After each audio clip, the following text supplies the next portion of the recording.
Hello guys, welcome to Phoenix What If. So in this video, we will see, what if Naruto was the overpowered son of Aizen and fell in love with Tier Harribel? If you enjoy these kinds of stories, don't forget to show us some love by hitting the like button and subscribing to the channel. Your support means the world to us. Now, let's start the story. Chapter 1. Inheritance of Deception. The kunai whistled through the air, embedding itself in the tree trunk mere inches from Naruto's face. He didn't flinch. At 19, the blonde shinobi had long outgrown such reactions to near misses. Instead, his cerulean eyes tracked the trajectory back to its source, a rogue ninja crouching on a branch 50 meters away, already forming hand signs for his next attack.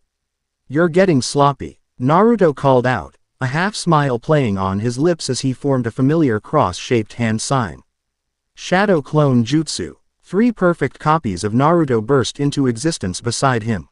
Without exchanging a word, they scattered in different directions, moving with the synchronized precision that came from years of combat experience. The original Naruto stayed put, his gaze never leaving his opponent. The forest outside Konoha's borders had become the unexpected battleground for what was supposed to be a routine reconnaissance mission. Intelligence had suggested minor criminal activity, perhaps smugglers or low-level missing nin. Instead, Naruto had encountered a coordinated group of skilled rogue shinobi with unusual chakra signatures. Something felt off about this mission from the start. The Hokage's orders had been specific: investigate and report back, no engagement unless absolutely necessary. But the moment Naruto had crossed into this territory, he'd sensed he was being watched, hunted, even. The enemy ninja completed his hand seals. Earth style. Stone spear jutsu. Jagged spikes of rock erupted from the ground beneath Naruto's feet. He leapt skyward with practiced ease. But as he reached the apex of his jump, a strange sensation rippled through his body, a surge of energy that didn't feel like chakra. It was heavier, more pressurized, pulsing his core outward like a second heartbeat. Not again, he muttered through clenched teeth as the foreign power threatened to overwhelm him. These episodes had been occurring with increasing frequency over the past months, unexplainable surges of energy that didn't respond to any chakra control techniques he knew. 3 more enemy shinobi emerged from the tree line, surrounding him as he landed. One wore a forehead protector with an unfamiliar symbol, a vertical line crossed by 3 horizontal bars. "That's him," the newcomer said. "The spiritual pressure is unmistakable, even if it's unstable." Spiritual pressure. Naruto had never heard the term before, but something about it resonated with the strange power fluctuations he'd been experiencing. "I don't know what you're talking about," Naruto replied, reaching for a kunai. "But if you're looking for a fight, we're not here to fight," said the leader, a tall man with ash-gray hair and calculating eyes. "We're here to collect you, Uzumaki Naruto. Or should I say, son of Aizen." Aizen. The name meant nothing to Naruto, but the man had spoken it with a mixture of reverence and fear that set Naruto on edge. Meanwhile, the strange energy inside him pulsed again. Stronger this time, as if responding to the name. "I'm the son of the 4th Hokage," Naruto replied, his voice hardening. "And you've made a mistake coming after me." He channeled chakra into his palm, the familiar spiral of the Rasengan beginning to form, but something interfered. The strange energy collided with his chakra, creating a distortion that made the Rasengan fluctuate wildly between its normal blue and an unsettling black-red hue. The leader's eyes widened. "Interesting. The merger is more advanced than we thought, but still unstable." Naruto didn't wait for further analysis. Clone or no clone, he charged forward, the unstable Rasengan still spinning in his hand. The rogue ninja seemed prepared for this, quickly forming seals for a defensive jutsu. What none of them expected was the tear that suddenly appeared in the air between them, a rip in the very fabric of space, revealing a tunnel of swirling darkness. Naruto froze, the Rasengan dissipating as he stared at the inexplicable phenomenon. The rogue ninjas looked equally shocked, but recovered faster. "A Garganta," the leader breathed. "So he can create them unconsciously. Grab him now, before." A bone-chilling howl emanated from the dark portal, cutting off his words.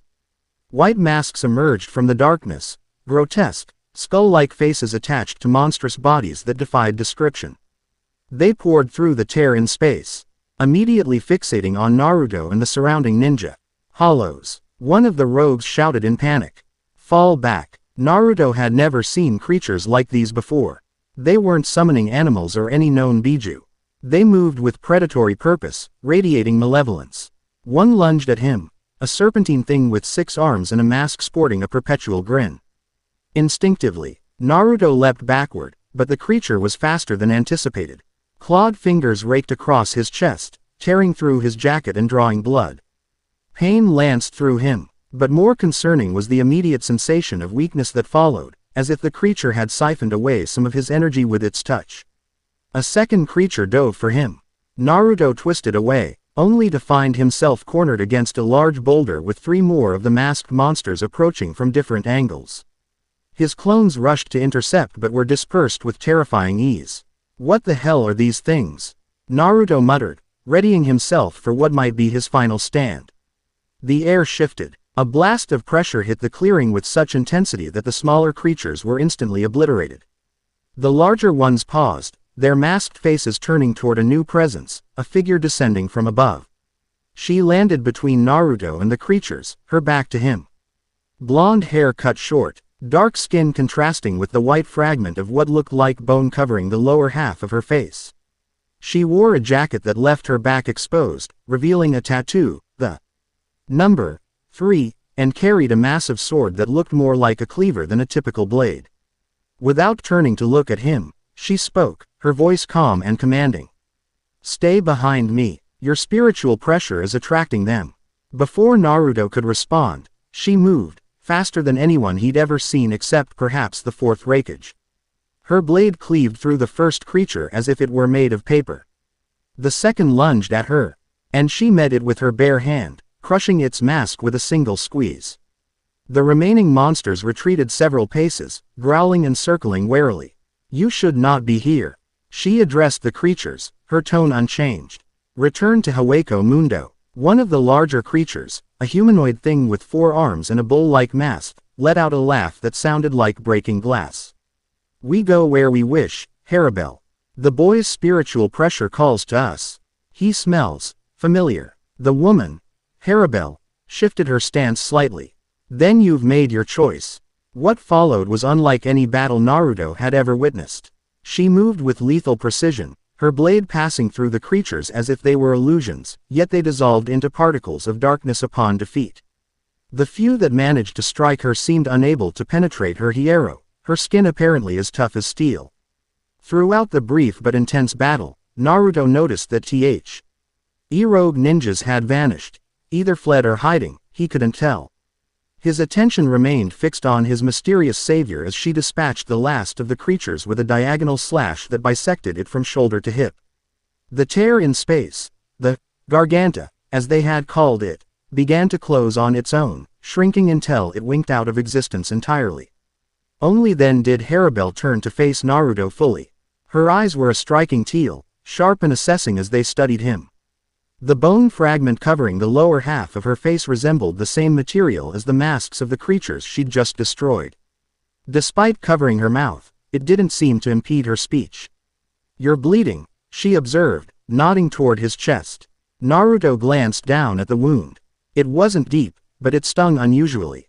I've had worse. Who are you? What were those things? She regarded him silently for a moment, as if weighing how much to reveal.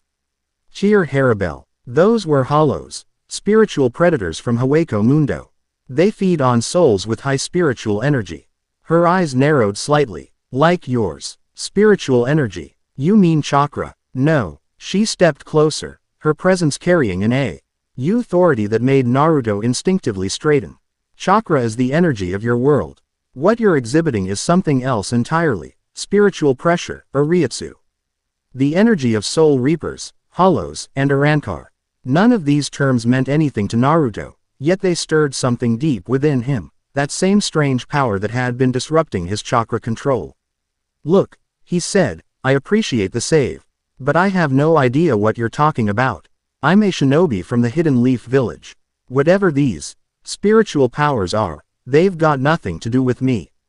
Harribel's expression remained unchanged, but something in her eyes shifted, a flicker of what might have been sympathy. You truly don't know, she said, more statement than question. Your father never told you. The mention of his father sent a jolt through Naruto. My father died the day I was born, sealing the 9 tails inside me. He was the 4th Hokage. Your human father, yes, Harribel replied. The power awakening within you now comes from your other parent, Sosuke Aizen. The name again. This time, the surge of foreign energy was so strong that Naruto visibly winced, a flare of blackish-red power momentarily outlining his body. That's not possible, he managed, once the surge subsided. My mother was Kushina Uzumaki, and my father was Minato Namikaze. There's no one else. I understand your confusion, she said, in the same measured tone. But the evidence is standing before me. Your spiritual pressure carries his signature, corrupted by the Biju sealed within you, but unmistakable to those who served under him. Before Naruto could argue further, his senses alerted him to approaching chakra signatures, familiar ones. Naruto. Sakura's voice called from the distance. She and Sai appeared at the edge of the clearing, both clearly battle-ready. They stopped short at the sight of Harribel. Stay back, Naruto warned them, unsure whether his mysterious savior represented a threat to his friends. Harribel seemed unperturbed by the newcomers. Your comrades arrive. Our conversation will have to wait. She turned away, slicing the air with her blade. Another garganta opened, a controlled version of the tear that had appeared earlier. Wait, Naruto called. You can't just drop something like that on me and leave. Harribel paused at the threshold of the portal. The hollow attack was not coincidence. Naruto Uzumaki. Those who sent the robes to find you, they know what you are. They will come again, in greater numbers. She glanced over her shoulder. When you're ready to learn the truth about your heritage, seek the place where 2 worlds touch. I will find you there. With that cryptic instruction, she stepped into the garganta. It sealed behind her, leaving no trace of her presence save the disintegrating remains of the hollows she'd slain. Sakura and Sai rushed to Naruto's side, Sakura immediately examining his wound with medical ninjutsu. What happened here? Who was that woman? Naruto's mind raced, trying to process everything that had just occurred. The strange energy inside him had settled into a low hum, no longer threatening to overwhelm his chakra. Raw but decidedly present in a way he couldn't ignore. I'm not sure, he finally answered, his gaze fixed on the spot where Harribel had disappeared. But I think my past just got a lot more complicated. 3 days later. Naruto sat cross-legged on the floor of his apartment, surrounded by scrolls and books borrowed from the Hokage's library. Most contained information about chakra networks, Biju, and various bloodline limits. Nothing about spiritual pressure, or any of the other terms Harribel had used. He'd given Kakashi a partial report, mentioning the attack by unusual enemies but omitting the woman's claims about his parentage. Something held him back from sharing that particular detail. Perhaps the same instinct that had driven him to research on his own before bringing such an outlandish claim to others. A knock at his door interrupted his studies. Naruto sensed the familiar chakra signature before he even answered. It's open, Shikamaru, he called. The tactical genius of the leaf entered, his sharp eyes immediately taking in the research materials scattered across the floor. Light reading, he asked dryly. Naruto managed a small smile. Just brushing up on some basics. Shikamaru didn't sound convinced, but he didn't press the issue. Kakashi-sensei sent me. There's been another incident, similar to what you reported from your mission. Strange creatures attacking the northern border patrol. Naruto was on his feet instantly. Hollows. Shikamaru raised an eyebrow. Is that what they're called? The report described them as masked entities that didn't respond to normal attacks. One Jonin is in critical condition. They said it was like his chakra was being drained just from being near these things. I need to go, Naruto said, already reaching for his gear. Kakashi-sensei thought you might say that. He's assembling a team. You, me, Sakura, and Captain Yamato. We leave in 30 minutes. As they headed for the door, Shikamaru paused. There's one more thing, Naruto. Before the Jonin lost consciousness, he said one of the creatures spoke. It was asking about Aizen's heir. Naruto froze, the strange energy inside him resonating with the name. Did he say anything else? Just that they could sense him here in Konoha. Shikamaru's gaze sharpened. Naruto, do you know something about this? About who they're looking for? For a moment, Naruto considered confiding in his friend. Shikamaru's strategic mind might make sense of things that still eluded him. But the claim was too outlandish, the implications too severe. No, he lied, but I'm going to find out. The northern border of the Land of Fire was a rugged region where dense forest gradually gave way to rocky highlands. The team moved swiftly through the trees, Naruto talking. G-Point with his enhanced senses alert for any sign of the hollows. The attack occurred just beyond that ridge, Yamato said, pointing to a craggy outcropping ahead. The patrol was conducting a routine sweep when they were ambushed. Naruto nodded, but his focus was divided. Ever since they'd left Konoha, the strange energy, the spiritual pressure, as Harribel had called it, had been growing stronger, more insistent. It felt less like an intrusion now and more like a dormant part of himself awakening. They reached the site of the attack as dusk was falling. Evidence of battle scarred the landscape, trees splintered. Earth gouged with unusual patterns unlike typical combat damage. Spread out, Yamato ordered. Look for any signs of where they might have gone. The team dispersed, maintaining communication via radio. Naruto moved deeper into the forest, following what seemed like a trail of disturbed energy more than any physical tracks. The sensation led him to a small clearing where the air felt wrong. Thinner, somehow. His radio crackled. Naruto, came Shikamaru's voice, we've found something strange near the western perimeter. It looks like. The transmission cut off abruptly as the air in front of Naruto rippled. A garganta tore open, smaller than the one from days ago but unmistakable. 3 hollows emerged, one resembling a mantis with scythe-like arms, the second a ku. A drapadal beast with multiple eyes dotting its mask, and the third a more humanoid figure that stood taller than the others. Found him, the humanoid hollow announced, its voice distorted but comprehensible. The spiritual pressure matches the description. Aizen's blood, mixed with something foul. The 9 tails stirred within Naruto, responding to the implied insult. These creatures know nothing of true power. Kurama growled in his mindscape. But be wary, Naruto. They are not of our world. I don't know who you're looking for, Naruto called to the hollows, but if you're responsible for attacking our border patrol, you're not leaving here intact. The humanoid hollow tilted its masked head. Playing ignorant, your spiritual pressure betrays you, child of 2 worlds. Lord Aizen's experiment bears fruit at last. Naruto formed a shadow clone seal, ready to engage, when another voice cut through the clearing. He speaks the truth. He doesn't know. Tier Harribel stepped out from between the trees. Her presence commanding as before. This time, she wore what appeared to be a white uniform with black trim, her massive sword slung across her back. The hollows turned toward her, tension visible in their postures. Tercera Espada, the leader acknowledged, using a title Naruto didn't recognize.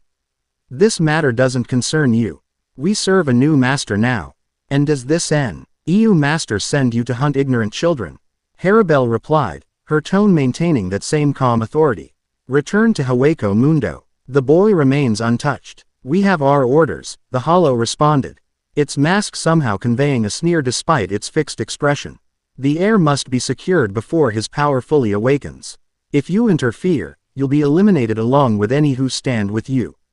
Naruto had heard enough. Shadow clone jutsu. A dozen clones appeared around him, each readying a Rasengan. But once again, the strange energy, his spiritual pressure, interfered with his chakra control. The Rasengans fluctuated between their normal blue and an ominous black tinged with red. The hollows attacked. The mantis-like creature moved with blinding speed, its blade arms slicing through GH3 of Naruto's clones before they could react. The quadrupedal beast circled around, attempting to flank him. The humanoid leader hung back, observing. Harribel drew her sword in a fluid motion. Your clones are useless against them. They exist in a different spiritual state than physical bodies. Then what am I supposed to do? Naruto called, dodging a vicious swipe from the mantis hollow. Use the power that responds to their presence, she replied. Don't fight it, channel it. The power you inherited from Aizen. Naruto wanted to protest again that this Aizen person wasn't his parent. But the urgency of the situation demanded action over argument. He closed his eyes for a split second, focusing inward. The strange energy was there, pulsing alongside his chakra but distinct from it, heavier, more concentrated. With an almost electric quality. Instead of trying to suppress it as he had been doing instinctively, he reached for it, attempting to direct it as he would his chakra. The effect was immediate and dramatic. Power surged through him, manifesting as a visible black-red aura that distorted the air around his body. His senses sharpened. He could suddenly perceive the hollows on a different level. Seeing not just their physical forms but the spiritual energy that animated them. The mantis hollow lunged again. This time, instead of dodging, Naruto met it head-on, his fist connecting with its mask. To his surprise, the hollow's mask cracked under the impact, and the creature reeled backward with a shriek of pain. How? It hissed. The quadrupedal hollow charged from his flank. Naruto pivoted, the new energy enhancing his speed beyond what even his considerable training had achieved. He delivered a spinning kick to the creature's side, sending it crashing through several trees. The hollow's leader finally moved forward. Interesting. The hybridization is further along than reported. It raised a hand, gathering what looked like red energy in its palm. Let's see how you handle this, heir of Aizen. Sero. A blast of crimson energy shot toward Naruto with devastating force. Acting on pure instinct, he raised his own hand, the spiritual pressure within him responding to the threat. A similar energy gathered in his palm. Not red but that same black tinged with red that had been affecting his Rasengan. Impossible, the hollow leader gasped, as Naruto's counterstrike met its Sero. The energies colliding in a spectacular explosion that shook the forest. Harribel, who had been engaging the mantis hollow, paused mid-strike. He countered a Sero, without training. The momentary distraction nearly cost her. The mantis took advantage, its bladed arms slicing toward her exposed back. Naruto's enhanced perception caught the movement. Without conscious thought, he was suddenly between them, catching the hollow's blade with his bare hand. The spiritual pressure around his body intensified, and with a sharp twist, he severed the hollow's arm entirely.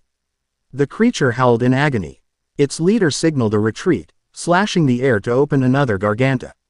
This development changes things. He's already accessing his Arankar abilities. The master will want to know. As quickly as they had appeared, the hollows vanished into the dark portal. It sealed behind them, leaving Naruto and Harribel alone in the damaged clearing. The surge of power receded gradually, leaving Naruto breathless but exhilarated. He turned to face Harribel, finding her studying him with new intensity.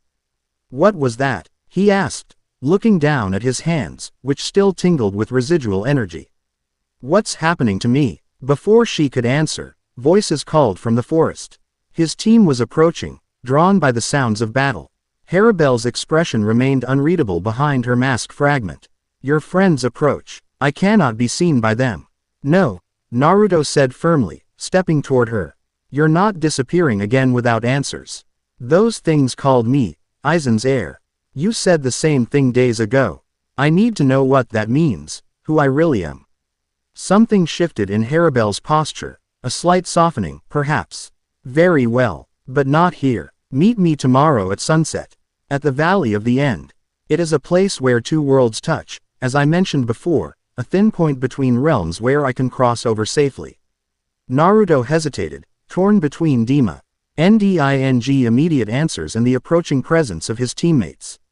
"How do I know this isn't a trap? If I wished you harm," Harribel replied simply, "I would have allowed the hollows to take you." With that, she turned and sliced the air with her blade, creating another garganta. This time, Naruto caught a glimpse of a desert landscape beyond the portal before it closed behind her. Seconds later, Sakura burst into the clearing, followed closely by Yamato and Shikamaru. They took in the devastated landscape with wide eyes. "Naruto." Sakura rushed to his side. "Are you all right? What happened here?" Naruto looked at his friends, suddenly aware of how much his world was about to change. He made a decision in that moment. He would investigate this mystery himself before potentially alarming the entire village with claims about another parent and powers from another world. "I encountered the creatures that attacked our patrol," he explained.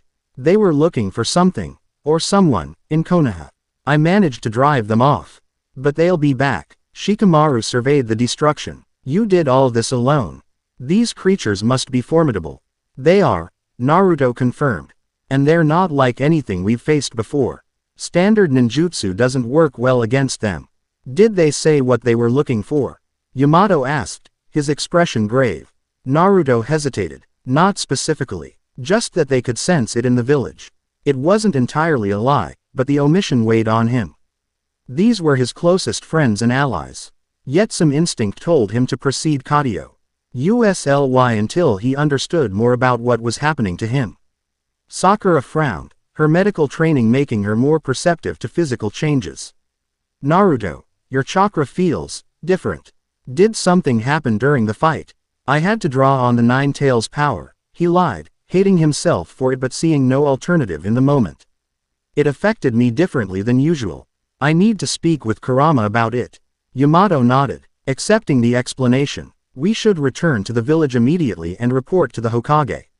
These incursions are becoming more frequent. As they gathered to leave, Naruto cast one last glance at the spot where Harribel had disappeared. Tomorrow at sunset, he would finally learn the truth about his heritage, a truth that already threatened to upend everything he thought he knew about himself.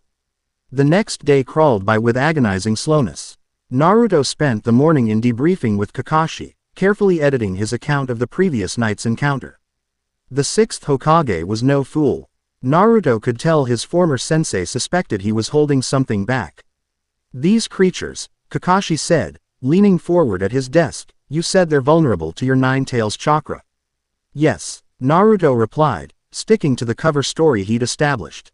Normal attacks seem to pass through them, but the Nine Tails chakra affects them directly. It wasn't entirely false. The spiritual pressure he'd channeled did seem connected to Kurama in some way, though distinct from the Biju's chakra. Kakashi studied him for a long moment. Naruto, if there is anything else you know about these attacks, now would be the time to share it. The village's security is at stake. The weight of responsibility pressed down on Naruto. If these hollows were truly hunting him, then every attack was indirectly his fault. Yet rushing to conclusions based on the word of a stranger seemed equally irresponsible. I need a little more time, Naruto finally said.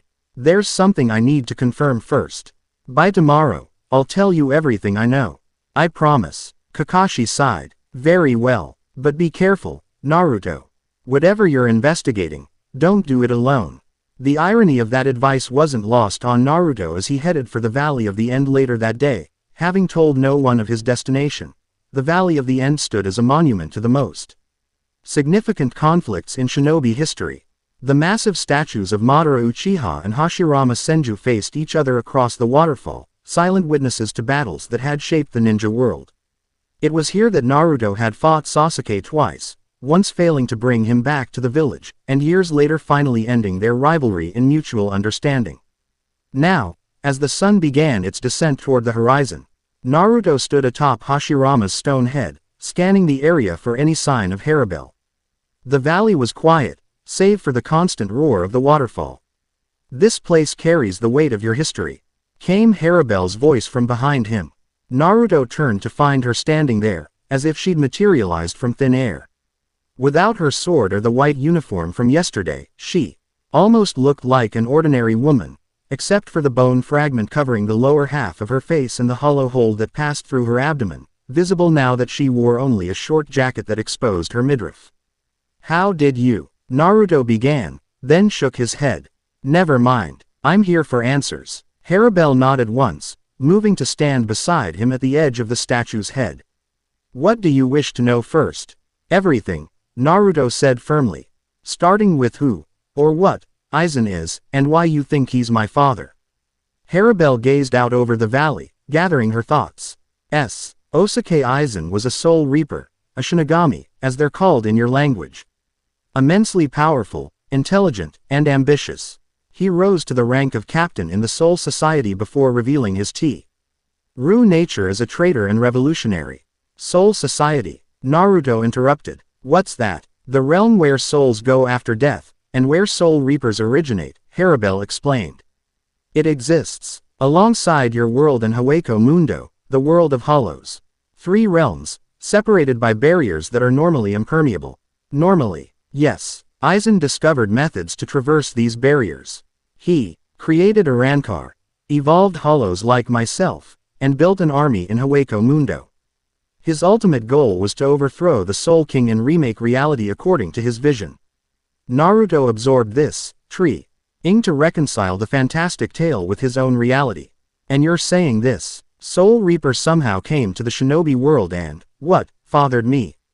Harribel turned to face him directly. Approximately 20 years ago, Aizen discovered a temporary thinning of the barriers between realms, a natural phenomenon that occurs perhaps once a century. He was still a captain then, his true ambitions hidden from Soul Society. He crossed into your world, ostensibly to study it, but with a more specific purpose in mind. Which was to create a being that could exist in multiple spiritual realms simultaneously. A hybrid with access to both chakra and spiritual pressure. He believed such a being could help him achieve his goals of transcendence. The implications sent a chill through Naruto. So I was an experiment. Harribel's expression softened slightly, visible even with most of her face covered. In Aizen's mind, yes. But there was more to it than that. The woman he chose, your mother, Kushina Uzumaki, was not selected randomly. Her unique chakra and her status as the Nine Tails Jinchuriki made her ideal for his purposes. Wait, Naruto held up a hand, anger flaring within him. Are you saying this Aizen person forced himself on my mother? No, Harribel said firmly. Aizen was many things, but he wouldn't resort to such methods. He was charming, charismatic, a master manipulator. He presented himself as a wandering sage from a distant land, with knowledge and powers that intrigued your mother. Their relationship was brief but consensual. But my father, Minato, was deceived along with everyone else. By the time Aizen left your world, returning to Soul Society, Kushina believed him long gone. When she discovered she was with child, she naturally assumed Minato was the father. Aizen had no interest in raising a child, he merely wished to see if his experiment was possible. He intended to return years later, once you had grown and your powers had developed. Naruto paced along the edge of the statue, his mind reeling. If what you're saying is true, why am I only experiencing these powers now? Why not my entire life? The seal that contained the 9 tails within you, Harribel replied. It did more than contain the Biju, it also suppressed your spiritual pressure, perhaps unintentionally. As the seal weakened over the years, and especially after you mastered the 9 tails power, your Arankar abilities began to emerge. Arankar? Naruto questioned, looking at her mask fragment and hollow hole. You called yourself that before. What exactly is it? Arankar are hollows who have removed their masks and gained Soul Reaper powers, she explained. We are hybrids, in a sense, as you are. The difference is that you were born with both human and Soul Reaper essence. While we evolved from pure hollows. Naruto touched his face absently, half expecting to find a mask fragment of his own. But I don't have a mask or a hole. No, your hybridization is different, more complete. Aizen theorized that a being conceived naturally between realms would possess a perfect integration of both powers, unlike the artificial arrangements he later created with the Hogyoku. The conversation was venturing into terminology and concepts too foreign for Naruto to follow, but one question burned more urgently than the others. If Aizen is my biological father, where is he now? Why hasn't he come for me himself? A shadow passed over Harribel's eyes. Aizen was defeated in the war against Soul Society. He is currently imprisoned in the lowest level of the Central Great Underground Prison, Muken. He is sentenced to 20,000 years of confinement. The revelation should have brought relief. This manipulative being who had used his mother as part of Me experiment would never be able to claim him or use him. Instead, Naruto felt a complex mix of emotions he couldn't entirely name. And these hollows that are hunting me now? He asked. What do they want? That remains unclear, Harribel admitted. After Aizen's defeat, his remaining followers scattered. Some, like myself, chose to remain neutral in Hueco Mundo. Others apparently found a new Master, one who knows of Aizen's experiment and sees value in claiming you. As what? A weapon, possibly. Or as a key, she gestured to the space around them. The barriers between worlds are weakening again. Your mixed spiritual signature might be useful in manipulating these barriers further, creating permanent passages between realms. Naruto fell silent, processing everything. The story was fantastical, yet it explained too much to dismiss entirely. The strange power surges, his ability to see and fight the hollows, even the way the creatures had reacted to him. "How do I know you're telling the truth?" he finally asked. This could all be an elaborate trick. Harribel considered him for a moment. "Your Biju, the Nine Tails. Ask it about spiritual pressure. Biju exist in a state between your world and the spiritual realms. It will know the truth of what I say." Naruto closed his eyes, focusing inward to his mindscape where Kurama resided. "Kurama, are you listening to all this?" The massive fox's voice rumbled through his consciousness. "I am. And much as I hate to admit it, the woman speaks truth, Naruto. I sensed another presence within you from the beginning, something separate from your chakra or my own. I assumed it was simply part of your unique makeup as a Jinchuriki. Why didn't you ever mention it? It posed no threat to you or the seal, and it was dormant until recently." Kurama's tail swished irritably. "Besides, explaining spiritual realms beyond the elemental nations was hardly a priority during our many life or death struggles." Naruto opened his eyes, finding Harribel waiting patiently. "Kurama confirms what you're saying. About spiritual pressure, at least." She nodded, unsurprised. The Nine Tails would recognize spiritual energy. "In some ways, Biju are closer to hollows than to creatures of your world, though more complex and individualized." "So what happens now?" Naruto asked. "These hollows know who I am and what I can do. They'll keep coming after me, putting the village in danger. You have two options," Harribel stated plainly. "Hide, suppress your spiritual pressure as best you can, and hope they eventually give up the search. Or, learn to control your Arankar abilities. Master both sides of your heritage. Become strong enough that none would dare hunt you." The second option resonated with Naruto's nature. He had never been one to hide or run from threats. "And how would I learn these abilities? There's no one in the shinobi world who could teach me." "I could," Harribel said simply. "I was the third, Espada, the third strongest in Aizen's Arankar army. I know Arankar abilities better than most." Naruto studied her with new appreciation. Her offer seemed genuine, yet caution kept him from accepting immediately. "Why would you help me? What do you gain from this?" For the first time, Harribel seemed to hesitate. "Balance," she finally said. "The barriers between worlds must remain intact. Veer seeks you now likely intends to disrupt that balance. I have comrades in Hueco Mundo who would be endangered by such chaos." It wasn't the complete truth. Naruto could sense that much, but it wasn't a lie either. She had her own motives, but they didn't appear to involve harming him or the shinobi world. Before he could respond, a familiar pressure washed over the valley, the same sensation preceded the appearance of a Garganta. The air split open 20 meters away, and hollows began pouring through, far more than in the previous encounters. "They found us," Harribel stated, drawing her sword with fluid grace. "They must have tracked your spiritual pressure." Naruto moved to stand beside her, the strange energy, his spiritual pressure, rising within him more naturally than before, as if responding to his resolve. "Good. I have some frustrations to work out."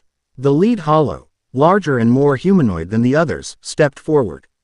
Its mask was elaborately horned, and it carried what looked like a serrated blade made of the same bone-white material. "Tier Harribel," it acknowledged, its voice surprisingly refined.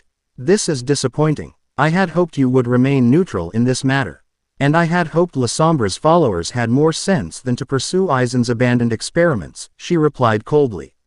"You're disturbing the balance between worlds, Arturo." The hollow named Arturo gestured dismissively. "Balance is for those without vision. The master sees potential where Aizen saw only a contingency plan." Its masked gaze fixed on Naruto. "The son of Aizen will help usher in a new era, willing or not." Naruto stepped forward, spiritual pressure swirling visibly around him now, tinted with the Nine Tails red chakra. "I'm getting really tired of people thinking they can decide my fate for me." Without warning, he charged forward, moving faster than he ever had before. The combination of his natural speed, chakra enhancement, and now spiritual pressure made him almost impossible to track with the naked eye. He appeared before Arturo, fist cocked back for a devastating blow. The hollow leader caught his fist with surprising ease. Impressive speed for a novice. But raw power without technique is meaningless. A pulse of energy radiated from Arturo's hand, sending Naruto flying backward. He twisted in midair, landing in a crouch beside Harribel. "Remember what I said," she murmured. Her sword raised. "Don't fight your spiritual pressure, channel it, direct it." The lesser hollows circled around, trying to flank them. Naruto created a dozen shadow clones, this time consciously infusing them with both chakra and spiritual pressure. The clones seemed more solid than usual, more present. "Interesting adaptation," Arturo observed. "Let's see how adaptable you truly are. Vamos, Ms. Hermanos. Take him alive if possible, but don't hesitate to subdue him by any means necessary." The battle erupted across the valley. Naruto's enhanced clones aged the lesser hollows while Harribel confronted Arturo directly, their blades meeting in a shower of sparks and spiritual energy. The clash of powers sent shockwaves rippling through the air, disturbing the water below and cracking the stone of the statues. Fighting alongside his clones, Naruto found himself adjusting to his new abilities with surprising quickness. The spiritual pressure responded to his intentions almost like chakra, but with different properties. It could interact directly with the hollows, spiritual bodies, cutting through defenses that would have been impervious to normal attacks. One of the larger hollows lunged at him, its mouth opening to reveal rows of serrated teeth. Acting on instinct, Naruto gathered spiritual pressure in his palm, compressing it into a sphere reminiscent of the Rasengan but darker, denser. When the hollow came within range, he thrust the sphere forward. Rasengan. The hybrid technique tore through the hollow's mask and continued through its body, dissolving it completely. Nearby, Harribel momentarily paused her duel with Arturo, her eyes widening slightly at Naruto's improvised technique. "He's adapting faster than expected," she murmured. Arturo took advantage of her distraction, his blade slicing across her arm. "Your fascination with Aizen's heir will be your downfall, Tercera." Harribel's expression hardened behind her mask fragment. "My interest is in maintaining balance, nothing more." She raised her sword. "Destroy, Tiburon." Water materialized around her, enveloping her body completely before exploding outward with tremendous force. When the deluge cleared, her appearance had changed dramatically. The bone fragment had expanded to cover her entire face like a shark's head, her sword had transformed into a broad paddle-like weapon resembling a shark fin. And her outfit had become more revealing while marking her entirely as a predator of the deep. The display of power momentarily drew everyone's attention. Naruto stared in amazement, feeling the massive spike in her spiritual pressure. "Resurrección," Arturo acknowledged grimly. "So be it. If you side with the boy, you share his fate." The hollow leader raised its own weapon. "Divide, Phoenix." A similar transformation overtook Arturo, spiritual pressure erupting around him in waves of greenish-blue energy. His mask merged with his face, becoming a permanent part of his features while extending backward into a crest. His blade transformed into a dual-ended lance crackling with energy. Their battle resumed with doubled intensity, the very air around them distorting under the pressure of their spiritual energy. Naruto dispatched the last of the lesser hollows with his shadow clones and Rasengan technique, then turned his attention to the duel between Harribel and Arturo. They moved with incredible speed, their weapons clashing with impacts that shook the valley. Harribel controlled water as an extension of herself, creating pressurized blasts that could slice through stone. Arturo countered with energy attacks from his lance, each collision resulting in explosive releases of power. Despite her obvious skill, Naruto could see that Harribel was gradually being pushed back. Arturo's attacks grew more aggressive, more precise, finding small openings in her defense. "You've grown soft in peace, Tercera," Arturo taunted as his lance grazed her side, drawing a line of blood. "While we have grown stronger in preparation." Naruto couldn't stand by and watch. He gathered his remaining clones, each preparing another Rasengan. They charged forward as one, attempting to flank Arturo from multiple angles. The hollow leader sensed the attack coming. With a contemptuous gesture, he released a wave of energy that dispelled all the clones instantly. ND sent the real Naruto crashing into the cliff face. "Amateur," Arturo called. "You have power but no finesse." No understanding of what you truly are. Naruto pulled himself from the rubble, bloodied but determined. The strange energy inside him, his Urankar heritage, pulsed stronger than ever, responding to his emotions and the threat before him. He felt something shift within, a barrier breaking down between his chakra and his spiritual pressure. Inside his mindscape, Kurama stirred. Naruto, something's happening. Your chakra and this spiritual pressure are resonating. I don't know what will happen if they fully merge. Do you think it's dangerous? Naruto asked mentally. Unknown, the fox admitted. But at this rate, we don't have much choice. That hollow is too powerful for your current abilities. Naruto made his decision. Instead of fighting the resonance, he embraced it, allowing his chakra and spiritual pressure to flow together rather than maintaining them as separate powers. The effect was instantaneous and dramatic. A pillar of energy erupted around him, black at the core but ringed with the red of the Nine Tails chakra. The ground beneath his feet cracked and cratered from the pressure. Both Harribel and Arturo paused their battle, turning to witness the transformation. Impossible, Arturo whispered. He's forcing a resurrection without even knowing what it is. Naruto felt his body changing. Something white and bone-like began forming on his face. Not a full mask like the hollows wore, but fragments that traced his whisker marks and extended over his forehead. His canines lengthened slightly, and his nails hardened into claw-like extensions. The transformation stabilized, leaving Naruto standing in the crater of his own power. He assessed himself with newfound senses. The bone fragments on his face seemed like an extension of himself, neither foreign nor uncomfortable. His spiritual pressure had settled into a steady flow, perfectly integrate. With his chakra rather than fighting against it. What is this? He asked, his voice carrying a slight echo quality it hadn't possessed before. Harribel lowered her weapon slightly. A partial Rechin, the released form of an Urankar. I've never seen one manifest spontaneously before. Arturo's posture had shifted from confidence to wariness.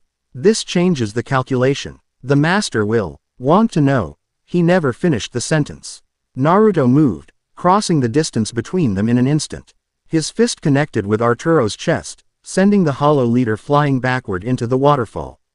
I'm tired of hearing about what your master wants, Naruto said, his voice carrying despite the roar of the falls. It's time you learned what I want. Arturo emerged from the waterfall, water cascading off his transformed body. His confident demeanor had vanished, replaced by caution and calculation. And what is that, son of Aizen? My name, Naruto replied, spiritual pressure flaring around him, is Naruto Uzumaki. And what I want is for you and your master to leave my world and my people alone. He extended his hand, and a new technique began forming, not a Rasengan or a Rasengan, but something that combined elements of both. A sphere of swirling, compressed energy formed above his palm, midnight blue at the core with spirals of red and black orbiting it like rings. Biju Sero, he named it instinctively. Arturo's eyes widened. He raised his lance defensively, gathering his own energy for a counterattack. You think one new technique will? Naruto released the Biju Sero. The energy shot forward not as a beam like Arturo's Sero, but as a compressed sphere that expanded explosively upon impact. The hollow leader attempted to deflect it with his lance, but the technique shattered his defense and engulfed him completely. When the energy dissipated, Arturo remained standing, but his resurrection had been broken. His mask had partially cracked, and his weapon had reverted to its sealed form. Blood trickled from multiple wounds across his body. This isn't over, he managed, raising his hand to tear open a garganta behind him. La Sombra will not be denied. If you will not come willingly, we will take what matters to you until you have no choice. With those ominous words, he stepped backward into the portal, which sealed immediately behind him. The threat lingered in the air as Naruto's transformation gradually receded. The bone fragments on his face dissolved into particles of spiritual energy, and his features returned to normal. Exhaustion hit him suddenly, his knees buckling as the adrenaline faded. Harribel caught him before he fell, her own resurrection fading as she returned to her base form. That was reckless, she said, but there was a note of approval in her voice. Few Urankar achieve resurrection without years of training. I've always been a fast learner, Naruto replied with a weak smile. He steadied himself, standing upright again. But what Arturo said, about taking what matters to me, a threat against your village and comrades, Harribel confirmed grimly. Arturo won't return personally anytime soon, but La Sombra has many followers. Who is this La Sombra? Naruto asked. You mentioned the name earlier. Harribel's expression darkened. A mystery. After Aizen's defeat, rumors spread of a new power rising. In the darkest corners of Hueco Mundo, a being calling itself, the Shadow. Some say it's a former Espada who survived the war. Others believe it's something older, awakened by the disruption Aizen caused to the balance between worlds. Naruto gazed out over the valley, his mind racing with implications. I need to warn Konoha. The Hokage, my friends, they need to know what they're up against. Will they believe you? Harribel asked. This tale of other worlds, a Rancor, and a heritage beyond the shinobi realm. It was a fair question. Even with his status as a hero of the Fourth Great Ninja War, such claims would strain credibility. But Naruto had never backed down from difficult truths. They'll believe me because they'll see it for themselves, he decided. I can demonstrate these powers now. And Kurama can confirm what you've told me about spiritual pressure. Harribel nodded. A direct approach. Fitting, from what I know of your reputation. Naruto turned to her, a new question forming. You seem to know quite a bit about me, but until days ago, I knew nothing about you or any of this. Why now? Why did you choose to reveal yourself and this truth about my heritage? Harribel was silent for a moment. Her teal eyes unreadable. The balance between worlds is my primary concern, she finally said. But there was another factor. Which is curiosity, she admitted. Aizen spoke of his experiment, of you, rarely. But when he did, there was something almost like pride in his voice. I wondered what kind of being could elicit such a response from someone like him. Naruto wasn't sure how to feel about that. Pride from a manipulative mastermind who had used his mother as part of an experiment was hardly the paternal recognition most would desire. And, he asked, have your curiosities been satisfied? No, Harribel replied with unexpected candor. They have only deepened. You are not what I expected.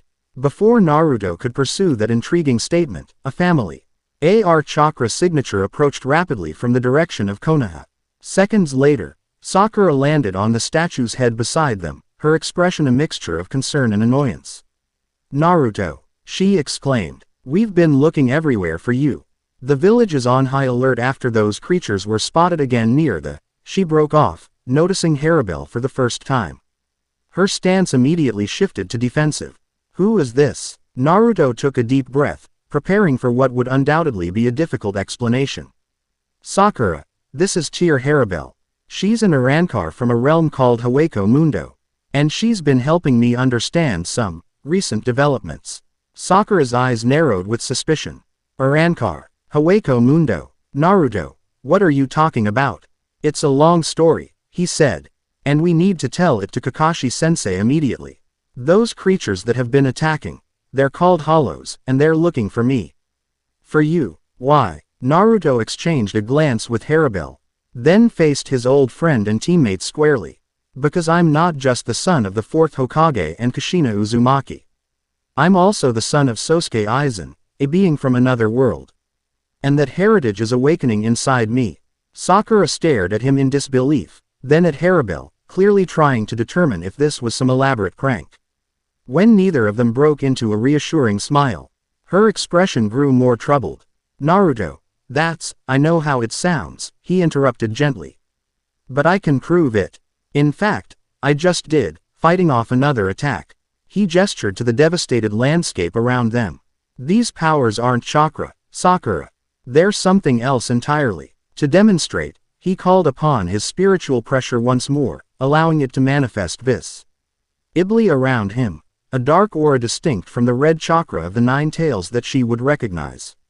Sakura's eyes widened. That's not chakra, she confirmed, her medical ninja training allowing her to sense the difference. What's happening to you, Naruto?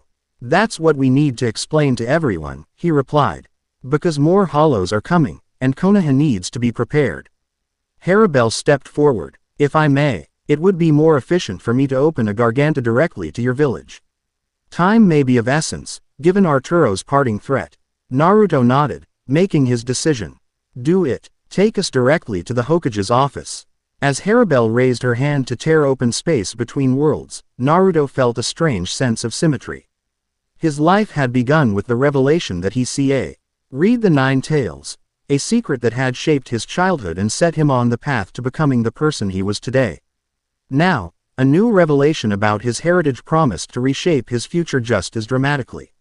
Whatever came next, whatever threats emerged from Hueco Mundo or challenges arose from his dual nature, he would face them as he always had, with determination, with the support of his precious people, and with an unwavering commitment to protecting his home. The Garganta opened, revealing the familiar skyline of Konoha beyond. Naruto stepped forward, Harribel and a still bewildered Sakura at his sides, ready to introduce his village to the reality of worlds beyond their own, and to embrace the full truth of who and what he was becoming. Chapter 1 End. Chapter 2. Crescents of Resolve. Kakashi Hatake had seen many impossible things in his life.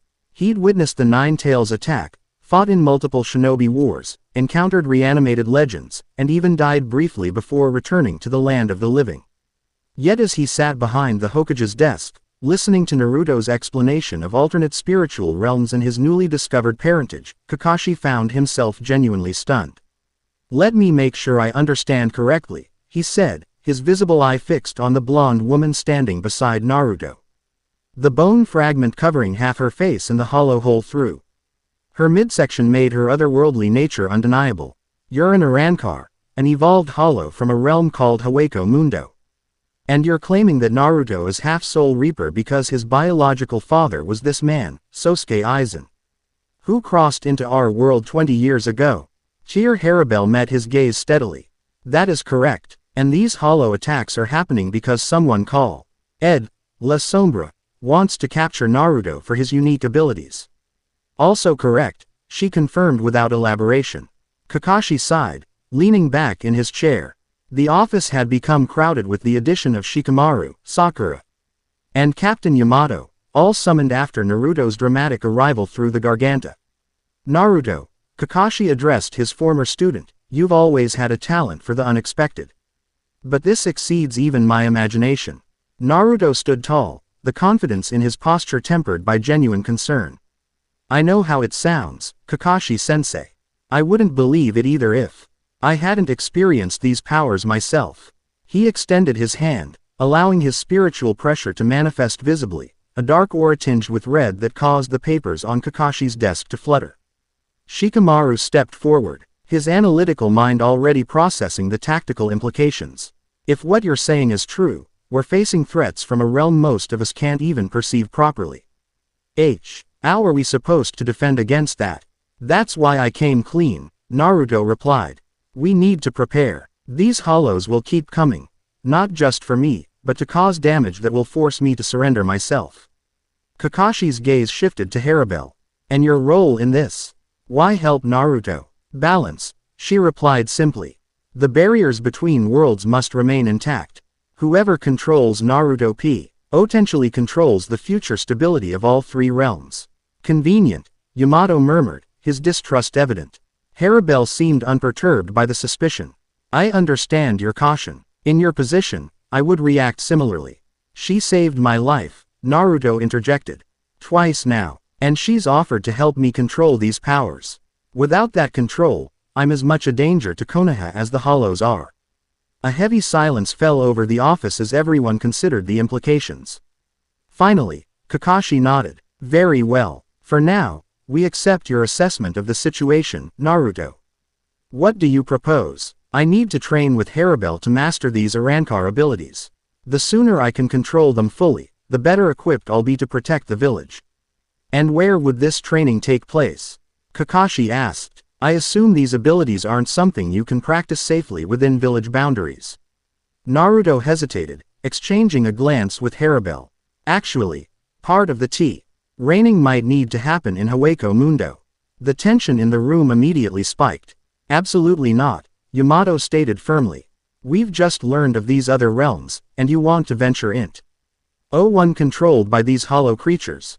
"Not controlled," Harribel corrected. "Hueco Mundo is a wilderness. Since Aizen's defeat, no single power governs it. There are territories controlled by various factions, including my own, where Naruto would be under my protection. Sakura, who had remained uncharacteristically quiet until now, stepped forward. If Naruto's going, I'm going too. We need at least one medical ninja on this expedition, and someone to keep an eye on our new ally, Shikamaru added, not bothering to disguise his meaning. Harribel inclined her head slightly. 2 companions would be acceptable. More would attract unnecessary attention. Kakashi considered this for a long moment. 2 days, he finally said. You have 2 days in this Hueco Mundo for initial training. Then you return and report. Regardless of progress, we need to establish protocols for these cross-realm interactions before committing further. Agreed, Naruto said quickly, before anyone could object. One more thing, Kakashi added, his tone sharpening. While you're training, I'll be increasing village security and sending messages to our allies. If these hollows can appear anywhere through these Garganta portals, all 5 great nations need to be informed. Naruto nodded solemnly. Thank you for believing me, Kakashi-sensei. The Hokage's eye crinkled in what might have been a smile beneath his mask. I've learned to trust your instincts, Naruto. Just don't make me regret it. Dawn painted the Hokage monument in soft gold as Naruto, Sakura, and Shikamaru assembled at the designated meeting point. Each carried minimal supplies, standard mission packs adapted for unknown terrain. After Harribel's descriptions of Hueco Mundo's barren landscape, they'd packed additional water and ration bars. Still can't believe we're about to visit another dimension, Sakura murmured, adjusting her medical pouch. When I woke up yesterday, the strangest thing I had to worry about was soon Aide-sama's gambling debts coming back to haunt the village. Shikamaru yawned, looking typically unimpressed despite the extraordinary circumstances. Just another troublesome mission. Though I will say, finding out Naruto has yet another unusual parent is becoming something of a pattern. Naruto gave a half-hearted chuckle. Yeah, well, at least this one's safely locked away for 20,000 years. Is he? Harribel's voice came from behind them. She approached without sound, seeming to materialize from the early morning shadows. Aizen's physical form may be imprisoned, but his influence persists. That's partly why La Sombra seeks you, as a connection to Aizen's power and knowledge. The 3 shinobi turned to face her. In daylight, her otherworldly nature seemed even more pronounced. The contrast between her dark skin and the white bone fragment, the hollow hole visible through her midsection, the unnatural stillness in her movements. You're late, Naruto observed, curious rather than accusatory. I was securing our arrival point, she replied. Hueco Mundo is not uniformly safe, even under my protection. Are you prepared? They nodded, and Harribel raised her hand, slicing through the air. The fabric of reality parted before her fingers, revealing the dark corridor of a Garganta. Stay close, she instructed. The path through the Garganta must be created as we walk. Step where I step. She entered first, with Naruto immediately behind her, followed by Sakura and Shikamaru. The passage sealed behind them, cutting off the familiar sights and sounds of Konoha. Within the Garganta, darkness pressed in from all sides, held at bay only by the faint path that formed beneath Harribel's feet. This is nothing like summoning or teleportation jutsu, Sakura observed, her voice sounding strangely muffled in the dimensional void. The Garganta traverses the space between realms, Harribel explained without turning. It is not a technique so much as a tearing of barriers that should not ordinarily be breached. Quote, which raises the question, Shikamaru noted, of what happens if these tiers become too numerous or too large. Harribel's pace didn't falter. Then the boundaries between worlds begin to collapse. That may be part of La Sombra's ultimate goal, a merging of realms that would create chaos on an unimaginable scale. But why? Naruto asked. What would anyone gain from that? Power. Harribel replied simply. In chaos, new hierarchies form.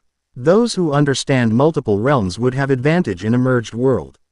Or perhaps La Sombra simply seeks destruction for its own sake. Not all ambitions are rational. The conversation faded as they continued through the dark passage. After what felt like 10 minutes of walking, a pale light appeared ahead. The opening widened with each step until they emerged onto a vast expanse of white sand stretching to the horizon in all directions. Above them, a black sky held no stars, only a crescent moon that see. asked cold light over the desolate landscape. Welcome to Hueco Mundo, Harribel said, her voice carrying a hint of something almost like pride. Naruto took a deep breath, surprised by the thinness of the air. It held a strange quality, not stale exactly, but empty, as if lacking some vital element present in the living world. The spiritual pressure here felt different too, heavier, more pervasive, like being underwater. It's bleak, Sakura commented, scanning the endless dunes. It is what it is, Harribel replied, unperturbed by the assessment. This realm reflects the nature of hollows, eternal hunger, isolation, survival. Beauty exists here, but not in forms most living beings would recognize. She gestured toward a collection of crystalline structures in the distance, tree-like formadio. NS that caught and refracted the moonlight. Those are called Maino's forest approaches. We won't venture there. Our destination lies in another direction. She started walking, and the three shinobi followed. Naruto found himself naturally falling into step beside her, while Sakura and Shikamaru maintained a slight distance behind, observing and assessing. You feel it, don't you? Harribel asked Quietly after they had walked in silence for several minutes. The resonance between your spiritual pressure and this world. Naruto nodded. Since stepping into Hueco Mundo, the strange energy within him had been more active. More responsive. It no longer felt foreign. Instead, it seemed to be integrating more fully with his chakra network with each passing moment. It's like part of me recognizes this place, he admitted. Which is weird because I've never been here before. Your Arrancar heritage responds to its birthplace, she explained. Aizen carried the essence of Hueco Mundo with him when he visited your world. That essence became part of you.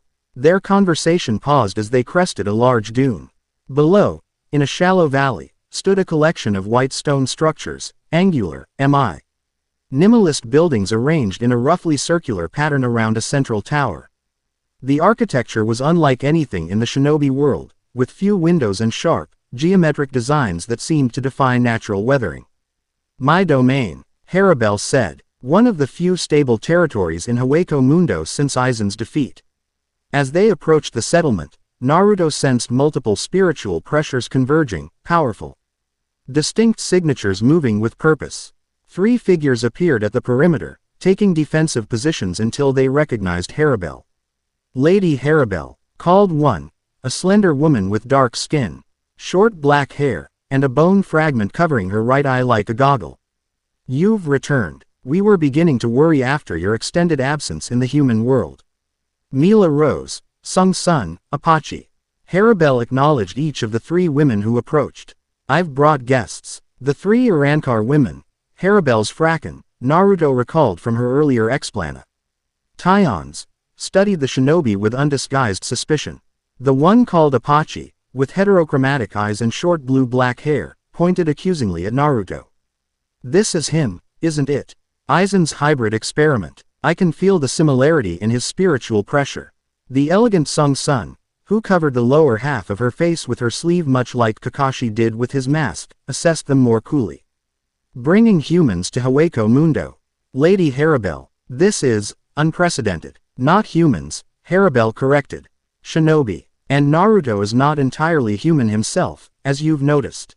Mila Rose circled around them, her stance suggesting she was ready to attack at the slightest provocation. What about these other 2? They smell ordinary. Shikamaru raised an eyebrow at being described as ordinary, while Sakura bristled visibly. They are Naruto's comrades and will be treated as honored guests, Harribel stated with quiet authority.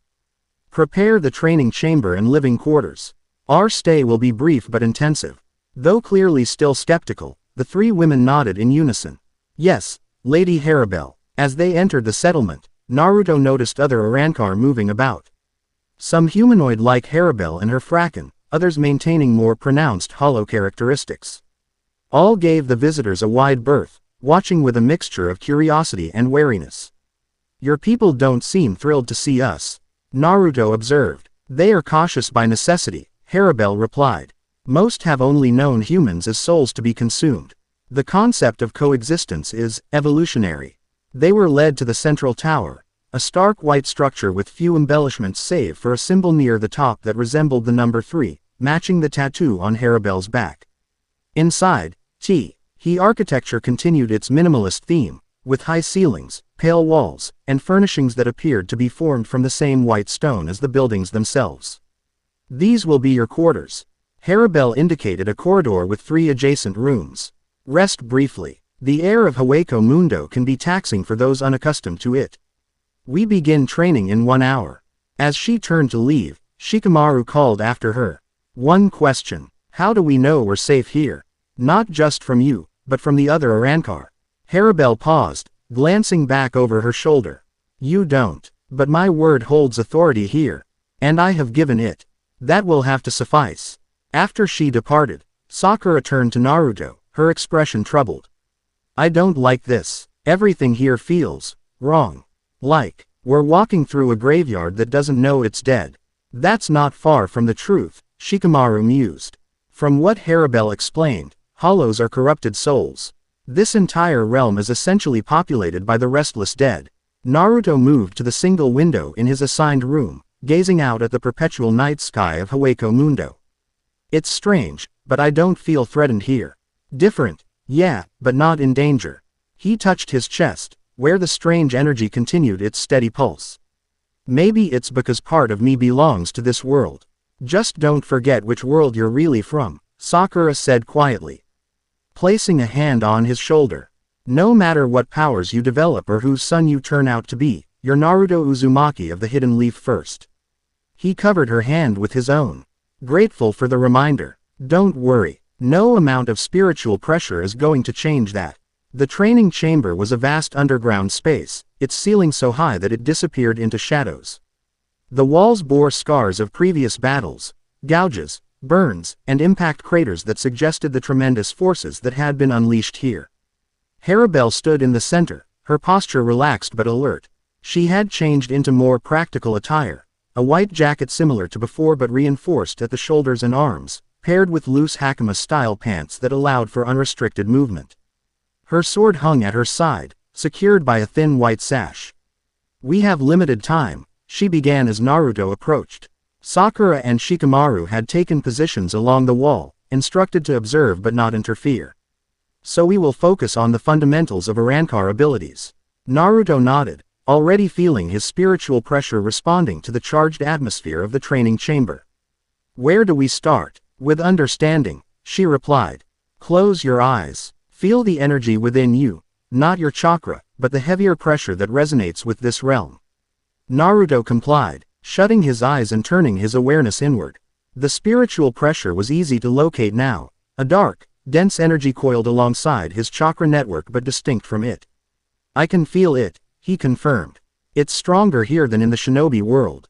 That's natural. Now, draw it out. Not explosively as you did in battle, but with control. Imagine it flowing through specific channels. Naruto concentrated, attempting to direct the spiritual pressure as he would chakra. The energy responded sluggishly at first, resistant to such precise manipulation.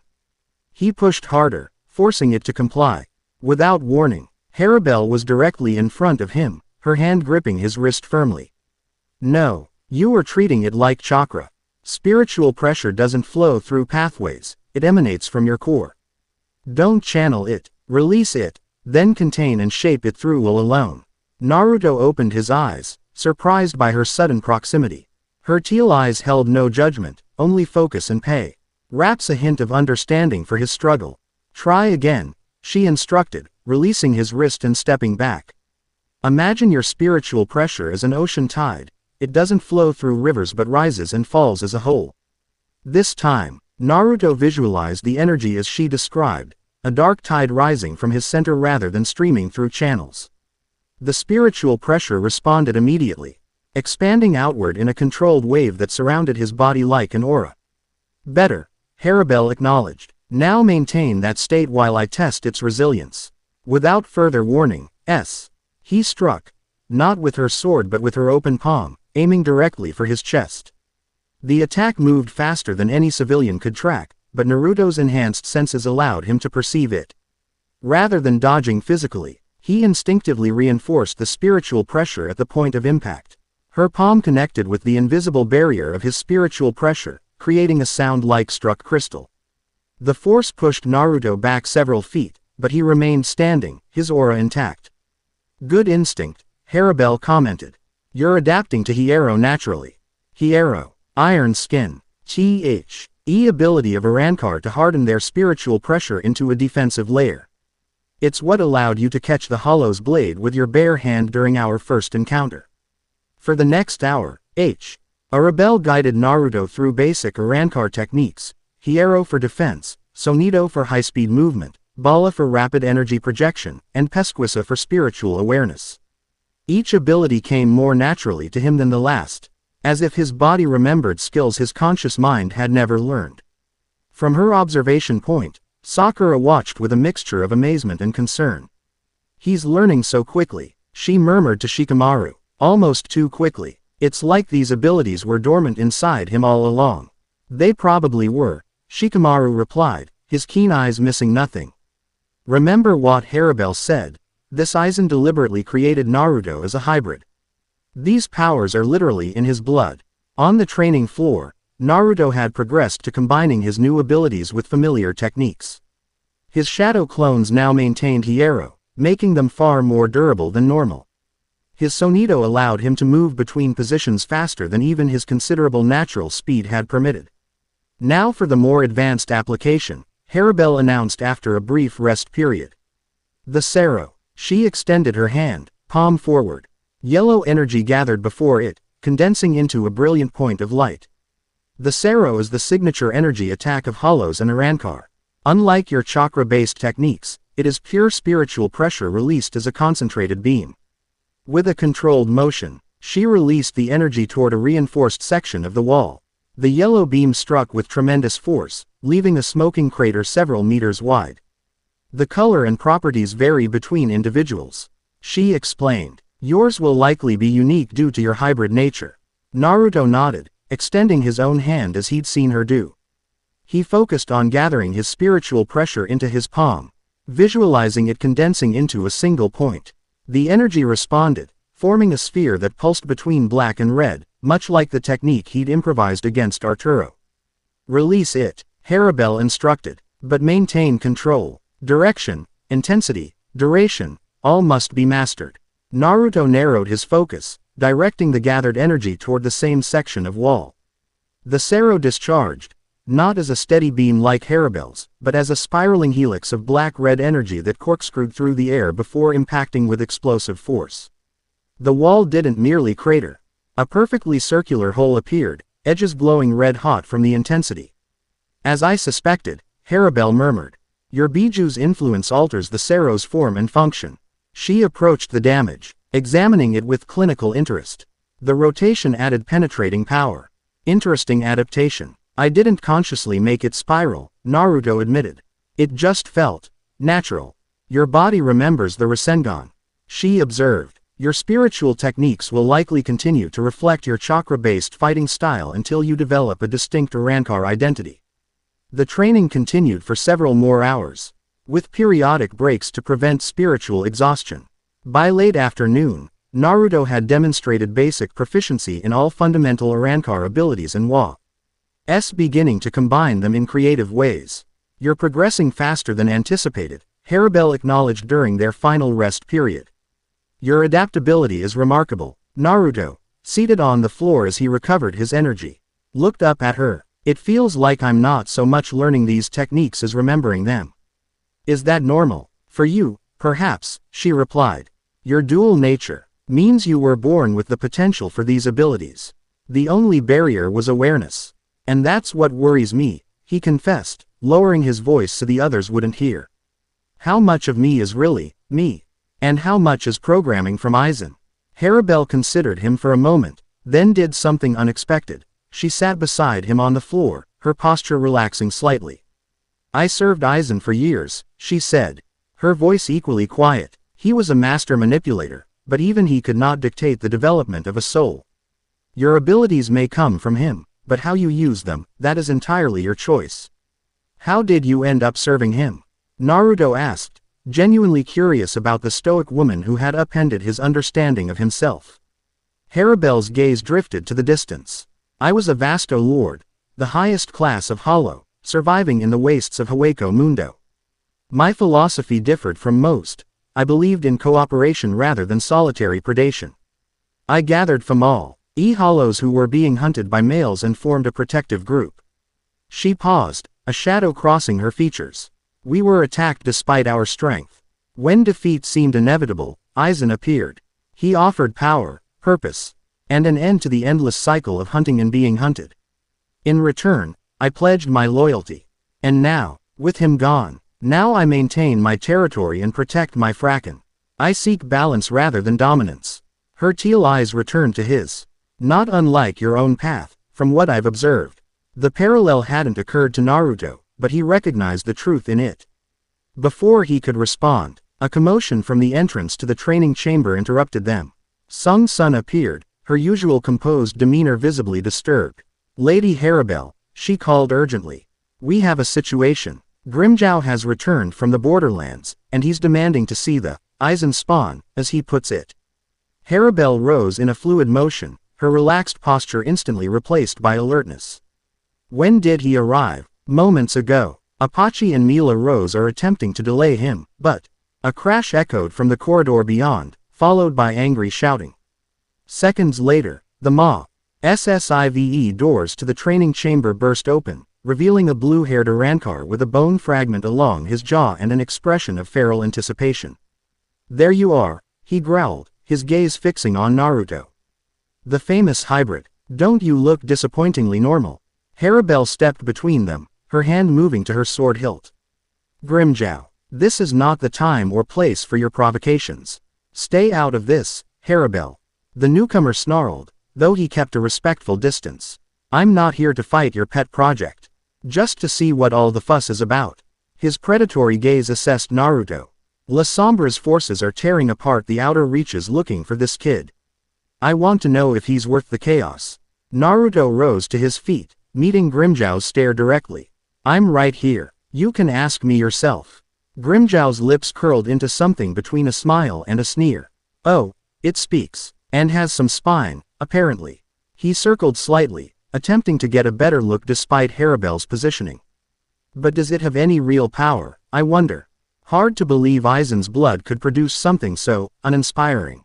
Naruto felt a strange emotion surge through him, not exactly anger, but something more primal. His spiritual pressure responded automatically, rising around him in visible dark waves that pulsed with the Nine Tails red influence.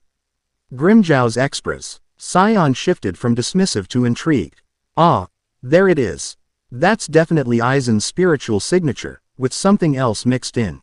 Something wild. His hand moved to his own Zanpakuto. Let's see what it can do in a real fight. Shall we? Enough, Grimmjow, Harribel commanded, her own spiritual pressure rising in warning. Naruto is here under my protection. Challenge him, and you challenge me. The blue-haired Arankar hesitated, his excitement visibly warring with self-preservation. Though clearly powerful himself, he seemed unwilling to directly oppose Harribel. Fine, he finally spat. Keep your science experiment safe in your little kingdom, Harribel. But when La Sombra's forces come in full strength, and they will, don't expect me to help defend him. He pointed at Naruto. If you survive long enough to become worth fighting, look me up. I'm always interested in new challenges. With that, he turned and stalked out, shouldering past Apache and Mila Rose who had arrived breathlessly at the doorway. Forgive us, Lady Harribel, Mila Rose said, bowing. He arrived without warning. It's fine, Harribel replied, her spiritual pressure settling. Grimmjow's curiosity was inevitable. Better to satisfy it now than have him interfering at a critical moment later. Naruto's own energy slowly subsided, though the encounter left him unsettled. Who was that exactly? Grimmjow Jaegerjaquez, former Sexta Espada under Aizen's command. He's a battle-hungry predator who respects only strength. Harribel turned to him. His interest in you is actually valuable intelligence. If he's aware of La Sombra's movements in the outer reaches, the situation may be escalating faster than anticipated. Lady Harribel, Sung Sun interjected. There's more. Our sentries report UNU. Sual activity at the eastern boundary, energy fluctuations consistent with a weakening between realms. Harribel's expression darkened. Show me. The eastern boundary of Harribel's territory was marked by a series of white stone pillars that rose from the endless sand like ancient monoliths. Beyond them, the landscape changed subtly, the dunes sharper, the crystalline trees more prevalent, the ritual pressure heavier and more oppressive. Naruto stood beside Harribel atop one of the larger dunes, observing the phenomenon that had drawn their attention. Approximately a kilometer beyond the boundary markers, the air itself seemed to be rippling. It reminded him of heat haze above desert sand, but more pronounced, with occasional flashes of something that looked like lightning within the distortion. "What are we looking at?" he asked. "A thinning between worlds," Harribel replied, her voice grave. "Not a garganta. Those are controlled tiers with specific destinations. This is a natural weakening of the barrier, likely corresponding to a similar weak point in your world." Sakura and Shikamaru joined them on the dune, having been summoned from the settlement after the discovery. Kamaru studied the distortion with his characteristic intensity. "These weak points," he queried, "are they always present, or are they new phenomena?" "They've always existed," Harribel explained. They're normally stable and imperceptible. Something is aggravating this one, causing it to fluctuate dangerously." Sakura frowned. Could it be related to Naruto's presence in Hueco Mundo? "You said his dual nature affects the barriers." Quote, "Possible, but unlikely in this case. We're observing deliberate manipulation, not passive influence." Harribel pointed to several small devices embedded in sand surrounding the distortion, metallic objects that pulsed with faint blue light. "Those are not natural formations. Some kind of technology?" Naruto asked, surprised. The devices seemed oddly advanced for the primitive landscape of Hueco Mundo. "Artifacts," Harribel corrected, "likely of Soul Society origin, repurposed for this application. They're amplifying the natural instability, forcing the barrier to thin further." Shikamaru's brow furrowed. "To what end? Is someone trying to create a permanent passage between worlds? Or collapse them entirely?" Harribel suggested grimly. "The barriers between realms aren't merely boundaries, they're structural supports. Weaken too many, and all three worlds could begin to bleed into one another." The implications sent a chill through Naruto. This has to be La Sombra's doing. Arturo threatened something like this, said they'd take what mattered to me if I wouldn't go willingly. "Agreed," Harribel said. "We should disable these devices immediately, before the thinning progresses further." "Wait," Shikamaru cautioned. "If these are sophisticated enough to manipulate dimensional barriers, they might have security measures. Disabling the incorrectly could trigger something worse." Harribel nodded, acknowledging the wisdom in his caution. "We'll approach carefully. Naruto, your shadow clones could be useful here, they would trigger an why traps without risking your actual person." "On it," Naruto confirmed, forming the familiar hand sign. Shadow clone jutsu. A dozen clones appeared, each reinforced with hierro as he'd practiced. They spread out, approaching the distortion from different angles while the original group watched from the dune. The first clone to reach one of the devices crouched beside it, examining the pulsing blue light. "It's warm to the touch," he called back, "and there's something like a timer display counting down. Looks like we've got about 3 hours before whatever it's doing completes." "Can you remove it from the sand?" Harribel called. The clone grasped the device cautiously. When nothing immediate happened, he began to pull it free from the desert floor. The moment it cleared the sand completely, a hair-thin wire snapped, and the device emitted a high-pitched whine. "Get back," Harribel shouted, but the warning came too late. The device exploded in a burst of blue-white energy that engulfed the clone instantly, dispelling it. The explosion itself was contained, barely larger than the device itself, but its effect on the rippling distortion was immediate and dramatic. The barrier visibly thinned further, the air tearing slightly to reveal glimpses of another landscape beyond, one with trees and flowing water. "That's the land of rivers," Sakura gasped, recognizing the terrain visible through the tier. "Just west of the Fire Country border. The traps are designed to accelerate the process if tampered with," Harribel concluded. "Crude but effective." Naruto's remaining clones backed away from the other devices. "So we can't just remove them. Any other ideas?" Shikamaru had been observing intently, his mind working through the problem. "If we can't safely remove them, perhaps we can neutralize their effect." Those blue lights suggest they're drawing power from something. If we could disrupt that power source. They're drawing energy from the natural instability, Harribel explained, creating a feedback loop that amplifies the effect. To break that loop, her eyes widened slightly with realization. We need to temporarily stabilize the barrier ourselves. How do we do that? Naruto asked. Harribel turned to him. Your dual nature. You exist in both spiritual states simultaneously, Shinobi and Arankar. In theory, you could serve as a temporary anchor point, reinforcing the barrier through your mere presence. In theory, Sakura questioned, not liking the uncertainty. It's never been attempted, Harribel admitted. But the principle is sound. Aizen's research suggested that a perfect hybrid could potentially traverse or strengthen barriers at will, once fully developed. Naruto squared his shoulders. What do I need to do? Stand at the center of the distortion. Release your spiritual pressure and chakra simultaneously, but in perfect balance. The opposing energies should create a stabilizing effect. It sounded simple enough in principle, but Naruto recognized the challenge. Balancing chakra and spiritual pressure had been difficult during training. The two energies tended to either compete or merge rather than maintaining separate equilibrium. I'll try, he said, approaching the distortion cautiously. As he neared the center, he could feel the wrongness of the thinned barrier, like standing in a place where gravity itself was unreliable. Through the partial tear, he caught glimpses of the shinobi world, tantalizing in their familiarity. For a brief moment, he felt pulled toward that reality, as if his body recognized its true home. Resisting the pull, he planted his feet firmly in the sands of Hueco Mundo and began the delicate process of balancing his energies.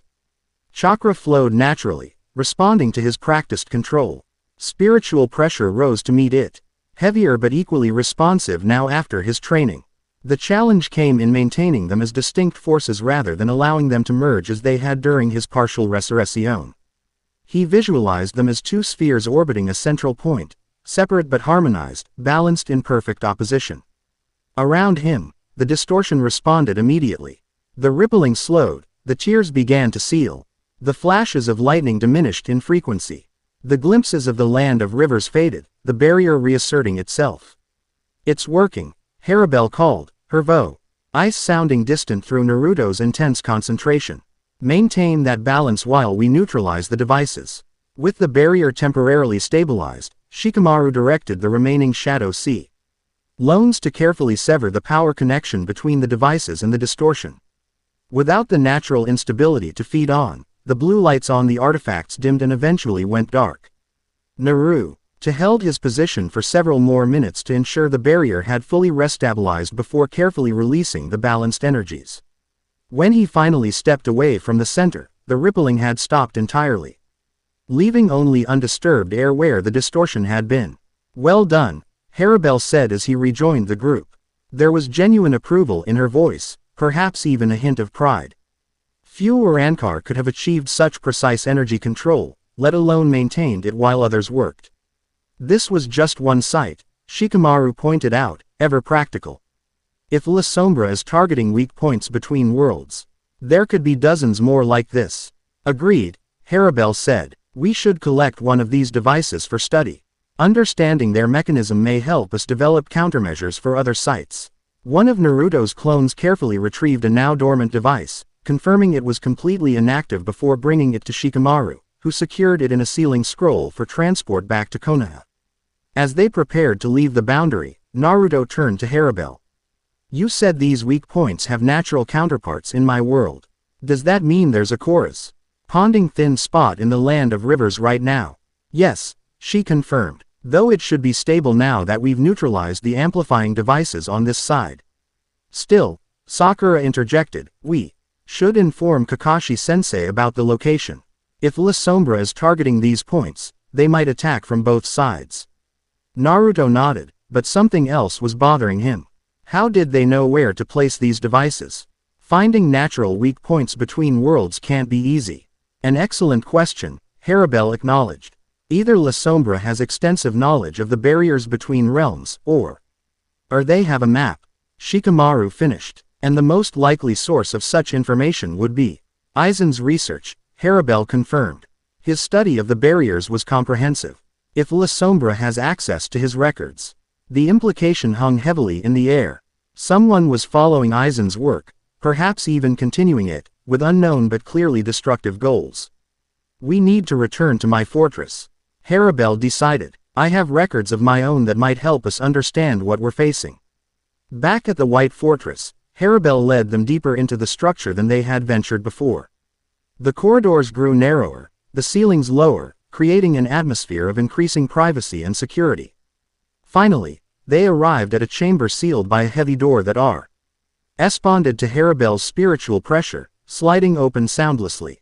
Inside was a space that contrasted sharply with the stark minimalism of the rest of the fortress. Bookshelves lined the walls, filled with ancient-looking tomes and scrolls. Glass cases displayed artifacts of various origins, some recognizably hollow-like, others with the refined aesthetic of Soul Society craftsmanship. A large table dominated the center, covered with maps and diagrams. My personal archive, Harribel explained. I've collected knowledge since long before Aizen's arrival in Hueco Mundo. After his defeat, I salvaged what I could from his abandoned laboratories. Shikamaru approached the table, immediately drawn to the maps. These show all three worlds, he observed, studying the intricate diagrams. Including detailed mappings of the boundaries between them. Aizen's work, Harribel confirmed. He spent decades studying the barriers, identifying their weaknesses and fluctuation patterns. And you kept all this? Sakura asked, a note of suspicion in her voice. Even knowing how dangerous this information could be. Knowledge itself is neutral, Harribel replied without defensiveness. In Aizen's hands, it served ambition. In mine, it serves preservation. I monitor the boundaries, tracking natural fluctuations to prevent precisely the kind of manipulation we just witnessed. Naruto had moved to one of the glass cases.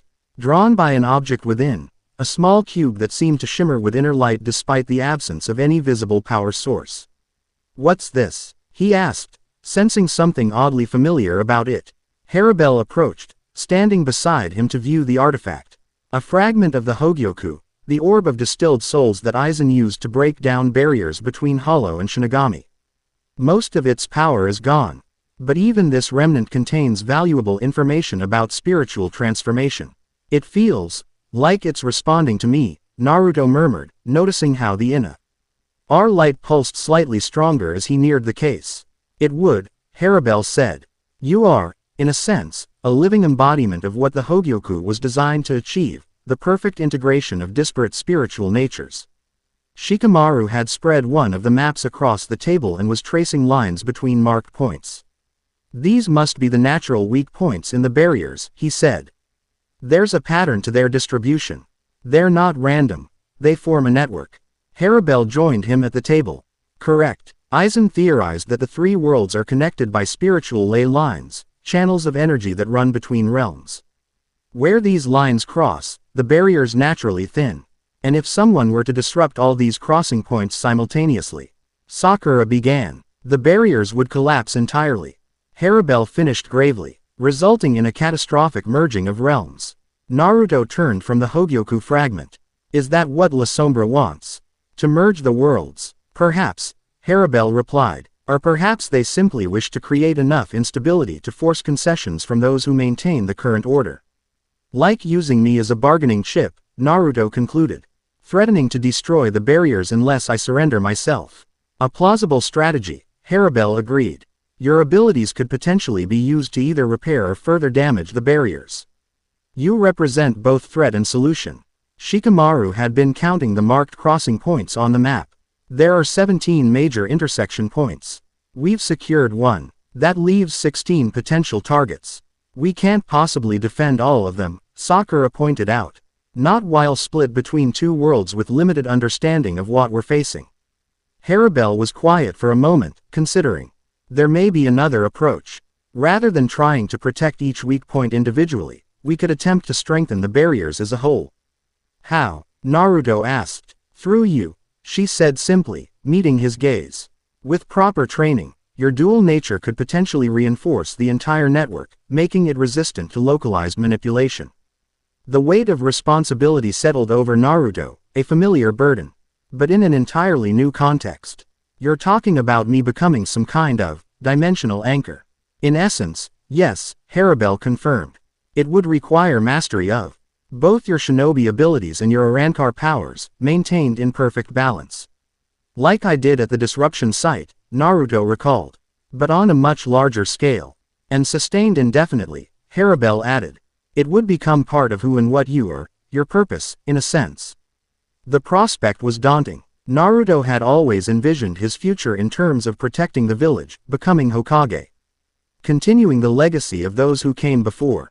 This new path would take him beyond the boundaries of the shinobi world, connecting him permanently to realms he was only beginning to understand.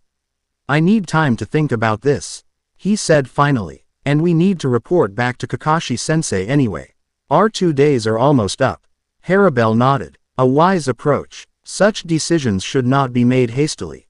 She turned to the table, selecting several maps and diagrams. Take these with you. Your Hokage should understand the full scope of what we're facing.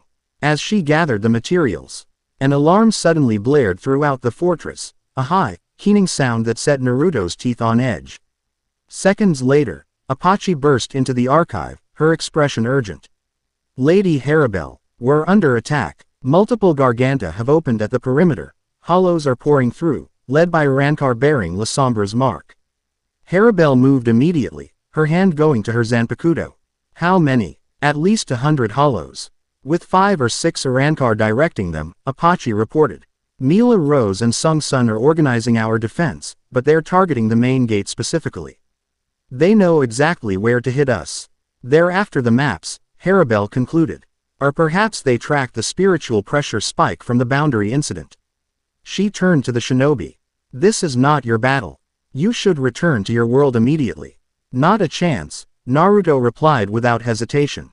We're not leaving you to face this alone. This is my territory, my responsibility, Harribel insisted. Your priority must be to deliver this intelligence to your Hokage. Sakura stepped forward. Shikamaru can return with the maps and the neutralized device.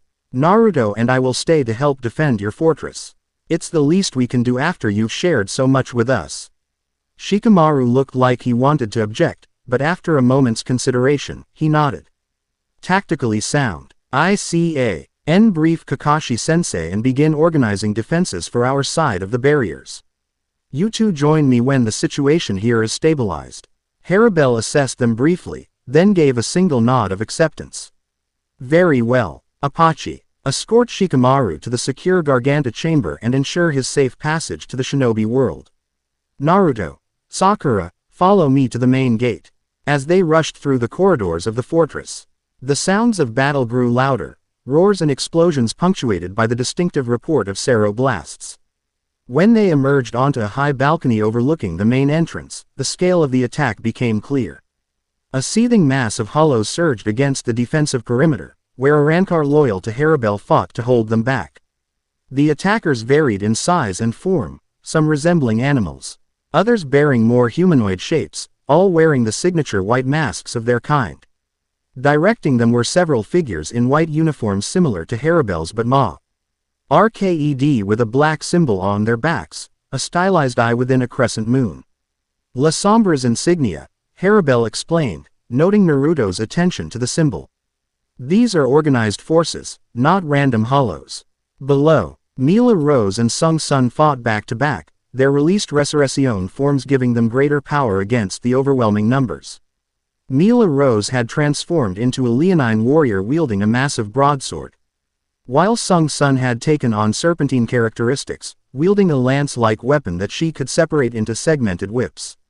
They're holding for now, but the enemy Arankar are still staying back, conserving their strength, Harribel observed. This is a probing attack, testing our defenses while wearing down our frontline fighters. Then let's change the equation, Naruto suggested. Hit them hard enough that they have to commit their leaders. Harribel considered this, then nodded. A direct approach. It has merit. She drew her Zanpakuto. All engage from the center. You two flank from either side. Sakura, your strength will be unexpected. They won't have encountered physical power like yours before. Sakura smiled grimly, pulling on her combat gloves. Good. I've been wanting to see how these hollows handle a direct hit. Naruto, Harribel continued, use your shadow clones to create confusion. Most hollows have never encountered such techniques and won't know how to distinguish the real you from the copies. Got it, Naruto confirmed, already forming the hand seal. Shadow Clone Jutsu. Dozens of clones appeared, each emanating the same blend of chakra and spiritual pressure that marked the original. They spread out along the balcony, ready to deploy. Harribel raised her Zanpakuto. Attack on my signal. She leapt from the balcony, descending toward the battlefield below. Destroy. Tiburon. Water enveloped her in midair, transforming her as Naruto had seen before. When she emerged in her Resurrection form, the Fighten G below momentarily paused as all eyes turned to the Tercera Espada's arrival on the battlefield. Naruto and Sakura used that moment of distraction to launch their own assault. Sakura landed at the eastern edge of the battle, her fist immediately connecting with the ground to create a massive shockwave that sent dozens of hollows flying. Naruto and his clones descended on the western flank, each a RMED with Rasengan, the hybrid technique he developed that combined the Rasengan's form with spiritual pressure substance. The battle erupted with renewed intensity. Harribel cut through the center of the hollow forces with devastating efficiency, her transformed sword cleaving through masks and bodies as if they were paper. Water materialized around her, forming into razor-sharp projectiles she could direct with precise control. Sakura proved Harribel right. The hollows had no defense against her monstrous strength. Each impact shattered masks and disintegrated the creatures instantly. Those that tried to attack her from range discovered her ability to evade was equally formidable, her medical ninja training giving her perfect body control and spatial awareness. Naruto and his clones pushed through their section of the battlefield using a combination of shinobi and Arankar abilities. Shadow clones reinforced with Hierro confused and overwhelmed the hollows, while the strategic application of Sonito allowed Naruto to appear where least expected, delivering devastating Rasengan strikes before vanishing again. The tide of battle visibly shifted. The disorganized mass of hollows began to retreat, unable to maintain their assault against the coordinated defense. As Harribel had predicted, this forced the enemy Arankar to engage directly. Three figures in white uniforms PPED forward from behind their diminishing forces. One was tall and gangly with a praying mantis-like mask fragment, another was heavyset with what appeared to be a partial bull's head, the third was of medium build with a smooth, featureless mask fragment covering the upper half of his face. Privern Espada. Harribel identified them. Former Espada who were demoted when Aizen created stronger Arankar with the Hogyoku. They must have joined La Sombra after his defeat. The mantis-like Arankar stepped ahead of his companions. Tier Harribel, he called across the battlefield, his voice carrying the clicking quality of an insect. La Sombra sends regards. Surrender the hybrid and the boundary maps, and we'll withdraw without further bloodshed. You attack my territory, threaten my people, and expect negotiation. Harribel replied, her usually calm voice edged with cold anger. Return to your master with this message. Hueco Mundo is not his to command, and neither is the son of Aizen. The mantis Arankar made a sound like chittering laughter. Bold words from one who failed to protect even herself when Aizen fell. Do you think your little kingdom will fare better against La Sombra's full might? Without warning, he sonitoed forward, appearing directly before Harribel with his blade-like arms raised to strike. She parried the attack with her transformed sword, the impact creating a shockwave that cleared the immediate area around them. The other two Privern Espada split up, the bull-headed one charging toward Sakura while the faceless one turned toward Naruto. I am Dordoni Alessandro del Socaccio. The faceless Arankar announced as he approached Naruto. Once Espada, now servant of the true future of Hueco Mundo. It will be my honor to capture Aizen's heir. Naruto dispersed his remaining clones, focusing his energy for the one-on-one confrontation. Sorry, but I'm not going anywhere with you. Such confidence, Dordoni exclaimed, sounding almost pleased. Let us see if it is warranted. Whirl. Geralda. Spiritual pressure erupted around the Arankar as he entered his Resurrection state. His legs transformed into bird-like appendages, while two enormous cyclones formed around his calves, taking on the appearance of birds of prey. Behold my true form, Nino. Dordoni called. Few have witnessed it and remained standing. Naruto assessed the transformation. noting the increased spiritual pressure and the obvious wind manipulation abilities. This would require more than basic techniques. Impressive, he acknowledged, but I'm not exactly standard myself. He reached deep within, drawing upon the balanced state he'd achieved at the barrier disruption site. This time, however, instead of keeping his chakra and spiritual pressure separate, he allowed them to resonate together, reinforcing rather than opposing each other. The effect was immediate. Dark energy outlined his body, pulsing with red undertones from the Nine Tails influence. The bone Ike material began forming across his face again, the partial mask fragments that had appeared during his spontaneous transformation against Arturo. What's this? Dordoni's confident demeanor faltered slightly. A resurrection? Impossible. You're not even a true Arankar. I'm something new, Naruto replied, his voice carrying the same echo quality as before. He extended his hand, forming a Biju. Sero, the hybrid technique that had defeated Arturo. And I'm not interested in being anyone's heir or weapon. He released the technique, sending the spiraling sphere of destructive energy toward Dordoni. The Priver Espada directed one of his cyclones to intercept it, resulting in a spectacular collision of energies that temporarily blinded both combatants. Using the flash as cover, Naruto sonidoed behind Dordoni, a Rasengan forming in his palm. The Arankar sensed him at the last moment and twisted away, but not quickly enough to avoid the technique completely. The Rasengan grazed his side, tearing through his resurrection-enhanced hierro and drawing first blood. Fast and powerful, Dordoni observed, touching his wounded side. La Sombra's intelligence was accurate. You truly are formidable for one so young. You keep talking about La Sombra, Naruto said, maintaining his partial transformation. Who exactly is your master? What does he want with me? Dordoni circled, his cyclone swirling menacingly. La Sombra is the future, the one who will unite all realms under a single rule. As for what he wants with you, he smiled enigmatically. You are the key that unlocks the final door, the living bridge between worlds. Before Naruto could press for more information, Dordoni attacked again, sending both cyclones forward in a coordinated assault. Naruto dodged the first but was caught by the second, the powerful wind slashing at his body despite his hierro protection. Across the battlefield, similar individual duels had broken out. Harribel was pressing her advantage against the Mantis Arankar, her water attacks systematically dismantling his defenses. Sakura, despite lacking spiritual powers, was holding her own against the bull-headed Priver Espada through sheer tactical brilliance and devastating physical strikes whenever she could close distance. Naruto recovered from the cyclone attack, reassessing his opponent. Dordoni was skilled and experienced, but air was a pattern to his attacks, a reliance on his wind abilities rather than direct combat. You know, Naruto called out, wind happens to be my chakra nature too. He formed a familiar hand seal, reading a single shadow clone beside him. Together, they began the process of chakra manipulation that Naruto had mastered years ago, the formation of the Rasenshuriken. But this time, he infused the technique with his spiritual pressure, creating something entirely new. The Rasenshuriken took shape, but instead of its usual clear white-blue appearance, it glowed with an inner darkness, the blade Ike wind extensions tinged with red-black energy. The sound it emitted was different too, deeper, more resonant, like the howl of a hollow rather than the high-pitched keening of wind chakra alone. A Spiritu Rasenshuriken, Naruto named it, the technique hovering above his palm, radiating destructive potential. Dordoni's eyes widened behind his mask fragment.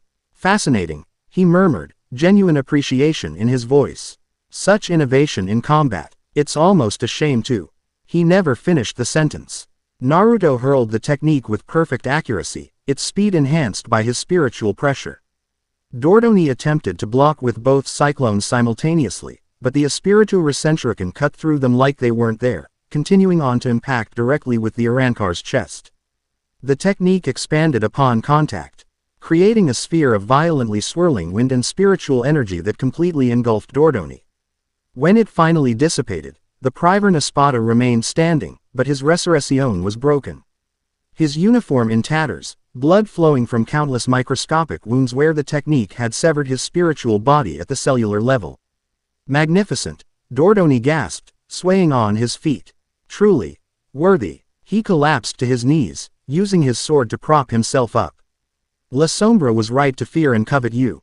Naruto approached cautiously, maintaining his transformed state. Tell me who La Sombra is.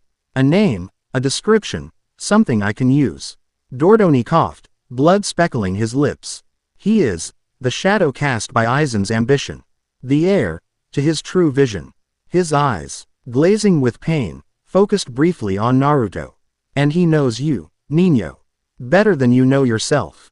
A sudden commotion from the center of the battlefield drew Naruto's attention. Harribel had defeated her opponent and was now facing a new threat. A garganta had opened directly above the fortress, and emerging from it was a figure cloaked in shadow despite the harsh moonlight of Hueco Mundo. Ah, Dordoni whispered, seeing the newcomer. The master comes. Now you will understand. The shadowed figure descended slowly, spiritual pressure rolling before them like a physical wave. It was immense, comparable to Harribel's but darker, heavier, with an oily quality that seemed to contaminate the very air. As the figure neared the ground, features became visible, a tall, slender form in a white uniform similar to Harribel's but with black trim. Long dark hair framed a face partially covered by a hollow mask fragment that resembled a crescent moon, revealing only the lower portion of the face and a single eye. La Sombra, Harribel identified, her posture tensing as she prepared to engage this new threat. The figure raised a hand in a placating gesture. Peace, Tercera. I come not to fight but to deliver a message. The voice was melodious, gender indeterminate, with an echo quality similar to what Naruto experienced in his partial transformation. Your message is unwelcome, Harribel replied coldly, as is your presence in my territory. Always so territorial, La Sombra remarked with a hint of amusement. But the boundaries you defend so fiercely are already failing. Soon, concepts like territory will be meaningless. The single visible eye turned to Naruto. Isn't that right, son of Aizen? Naruto maintained his distance, assessing this new arrival. The spiritual pressure was familiar somehow, reminiscent of the energy he'd felt emanating from the Hogyoku fragment in Harribel's archive. What do you want with me? He demanded. Want with you, everything. You are the culmination of Aizen's most brilliant insight, that the barriers between worlds are not immutable laws but merely suggestions. La Sombra spread arms wide in a theatrical gesture. He created you to be a key, but you could be so much more. You could be the architect of a new reality. Not interested, Naruto replied flatly. I've seen what your new reality looks like, destroying barriers. Endangering innocent people, whatever you're planning, I won't be part of it. La Sombra sighed, the sound genuinely regretful. I expected this response. Aizen warned that his experiment might develop inconvenient morality. No matter. Your cooperation is preferred but not required. Without warning, La Sombra's spiritual pressure spiked dramatically, focusing into a beam of dark energy that shot toward Naruto with devastating speed. Before he could react, Harribel appeared between them, deflecting the attack with her transformed sword. Enough, she commanded. You violated my territory, attacked my people, and now attempt to strike a guest under my protection. Leave, or face the consequences.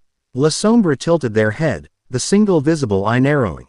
How disappointing, Harribel. I'd hoped you would see the wisdom in my approach. Very well. A demonstration, then.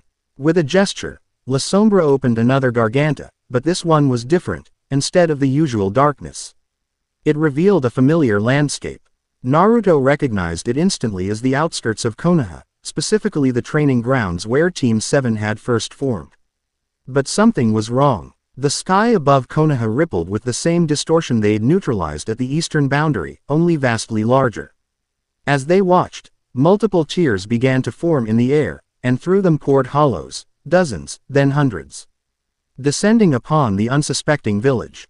No, Naruto shouted, instinctively moving toward the garganta. This is happening now, La Sombra informed them calmly. One of 17 simultaneous incursions across your world. Your Hokage's defenses are inadequate against such a coordinated spiritual assault. Harribel's expression hardened behind her mask. Quote, you've synchronized attacks across all the weak points. Indeed, a demonstration of inevitability. La Sombra turned to Naruto. Your choice is simple. Surrender yourself to me and learn to use your abilities to their full potential under my guidance, or watch as both our worlds suffer the consequences of your refusal." Naruto felt rage building within him, his partial transformation intensifying. As bone fragments spread further across his face, the nine tails stirred within his mindscape, its power responding to his emotions. "This one is dangerous, Naruto," Kurama growled. "More dangerous than they appear. I sense something familiar in their spiritual pressure. Something that shouldn't be possible. Call off the attack," Naruto demanded, his voice distorted by his transformation. "Now, I think not," La Sombra replied. "Time is precious, Naruto Uzumaki. You have 24 hours to come to me willingly. After that, the barriers fall completely." They gestured to the Garganta showing Konoha under attack. "Consider this merely motivation." With that, La Sombra stepped backward, opening another Garganta behind them. "The surviving Privern will guide you to me when you're ready to accept your destiny." They disappeared into the dark portal, which sealed immediately. The remaining enemy forces began retreating, dragging their wounded with them. The Privern Espada that Naruto had defeated struggled to his feet, casting one last glance at the shinobi. 24 hours, Nino, Dordoni reminded him. Not a minute more. He limped toward a Garganta that had opened nearby, joining the general retreat.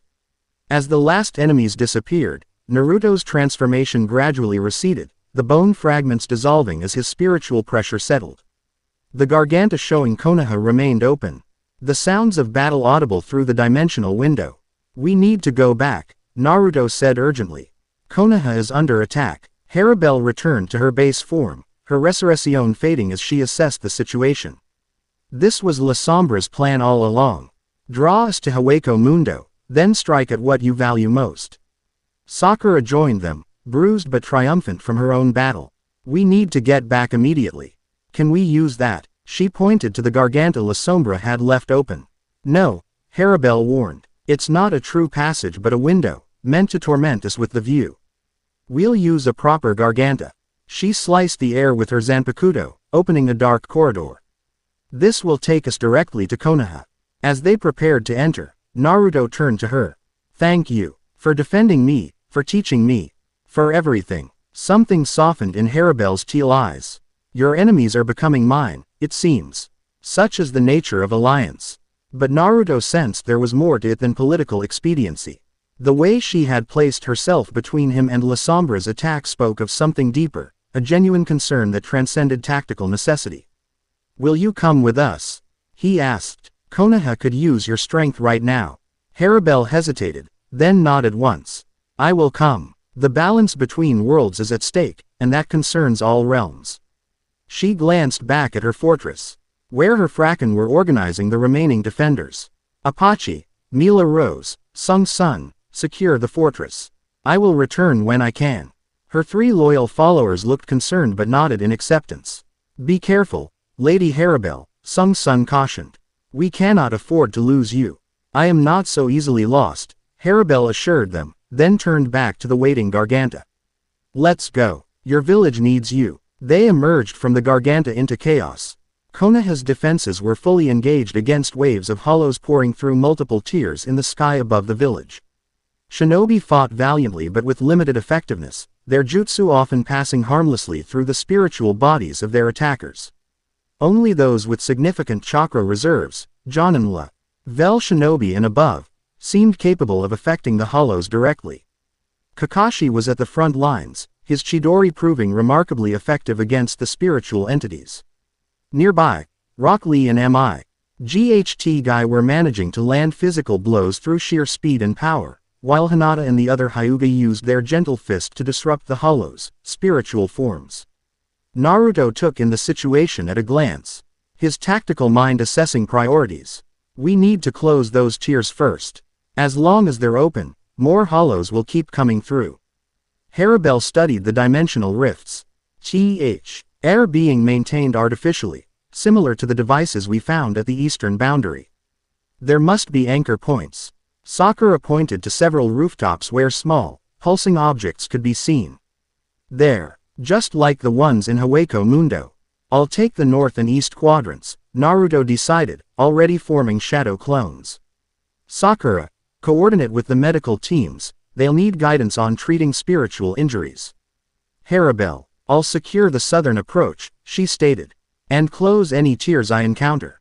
They split up, each moving to their designated areas.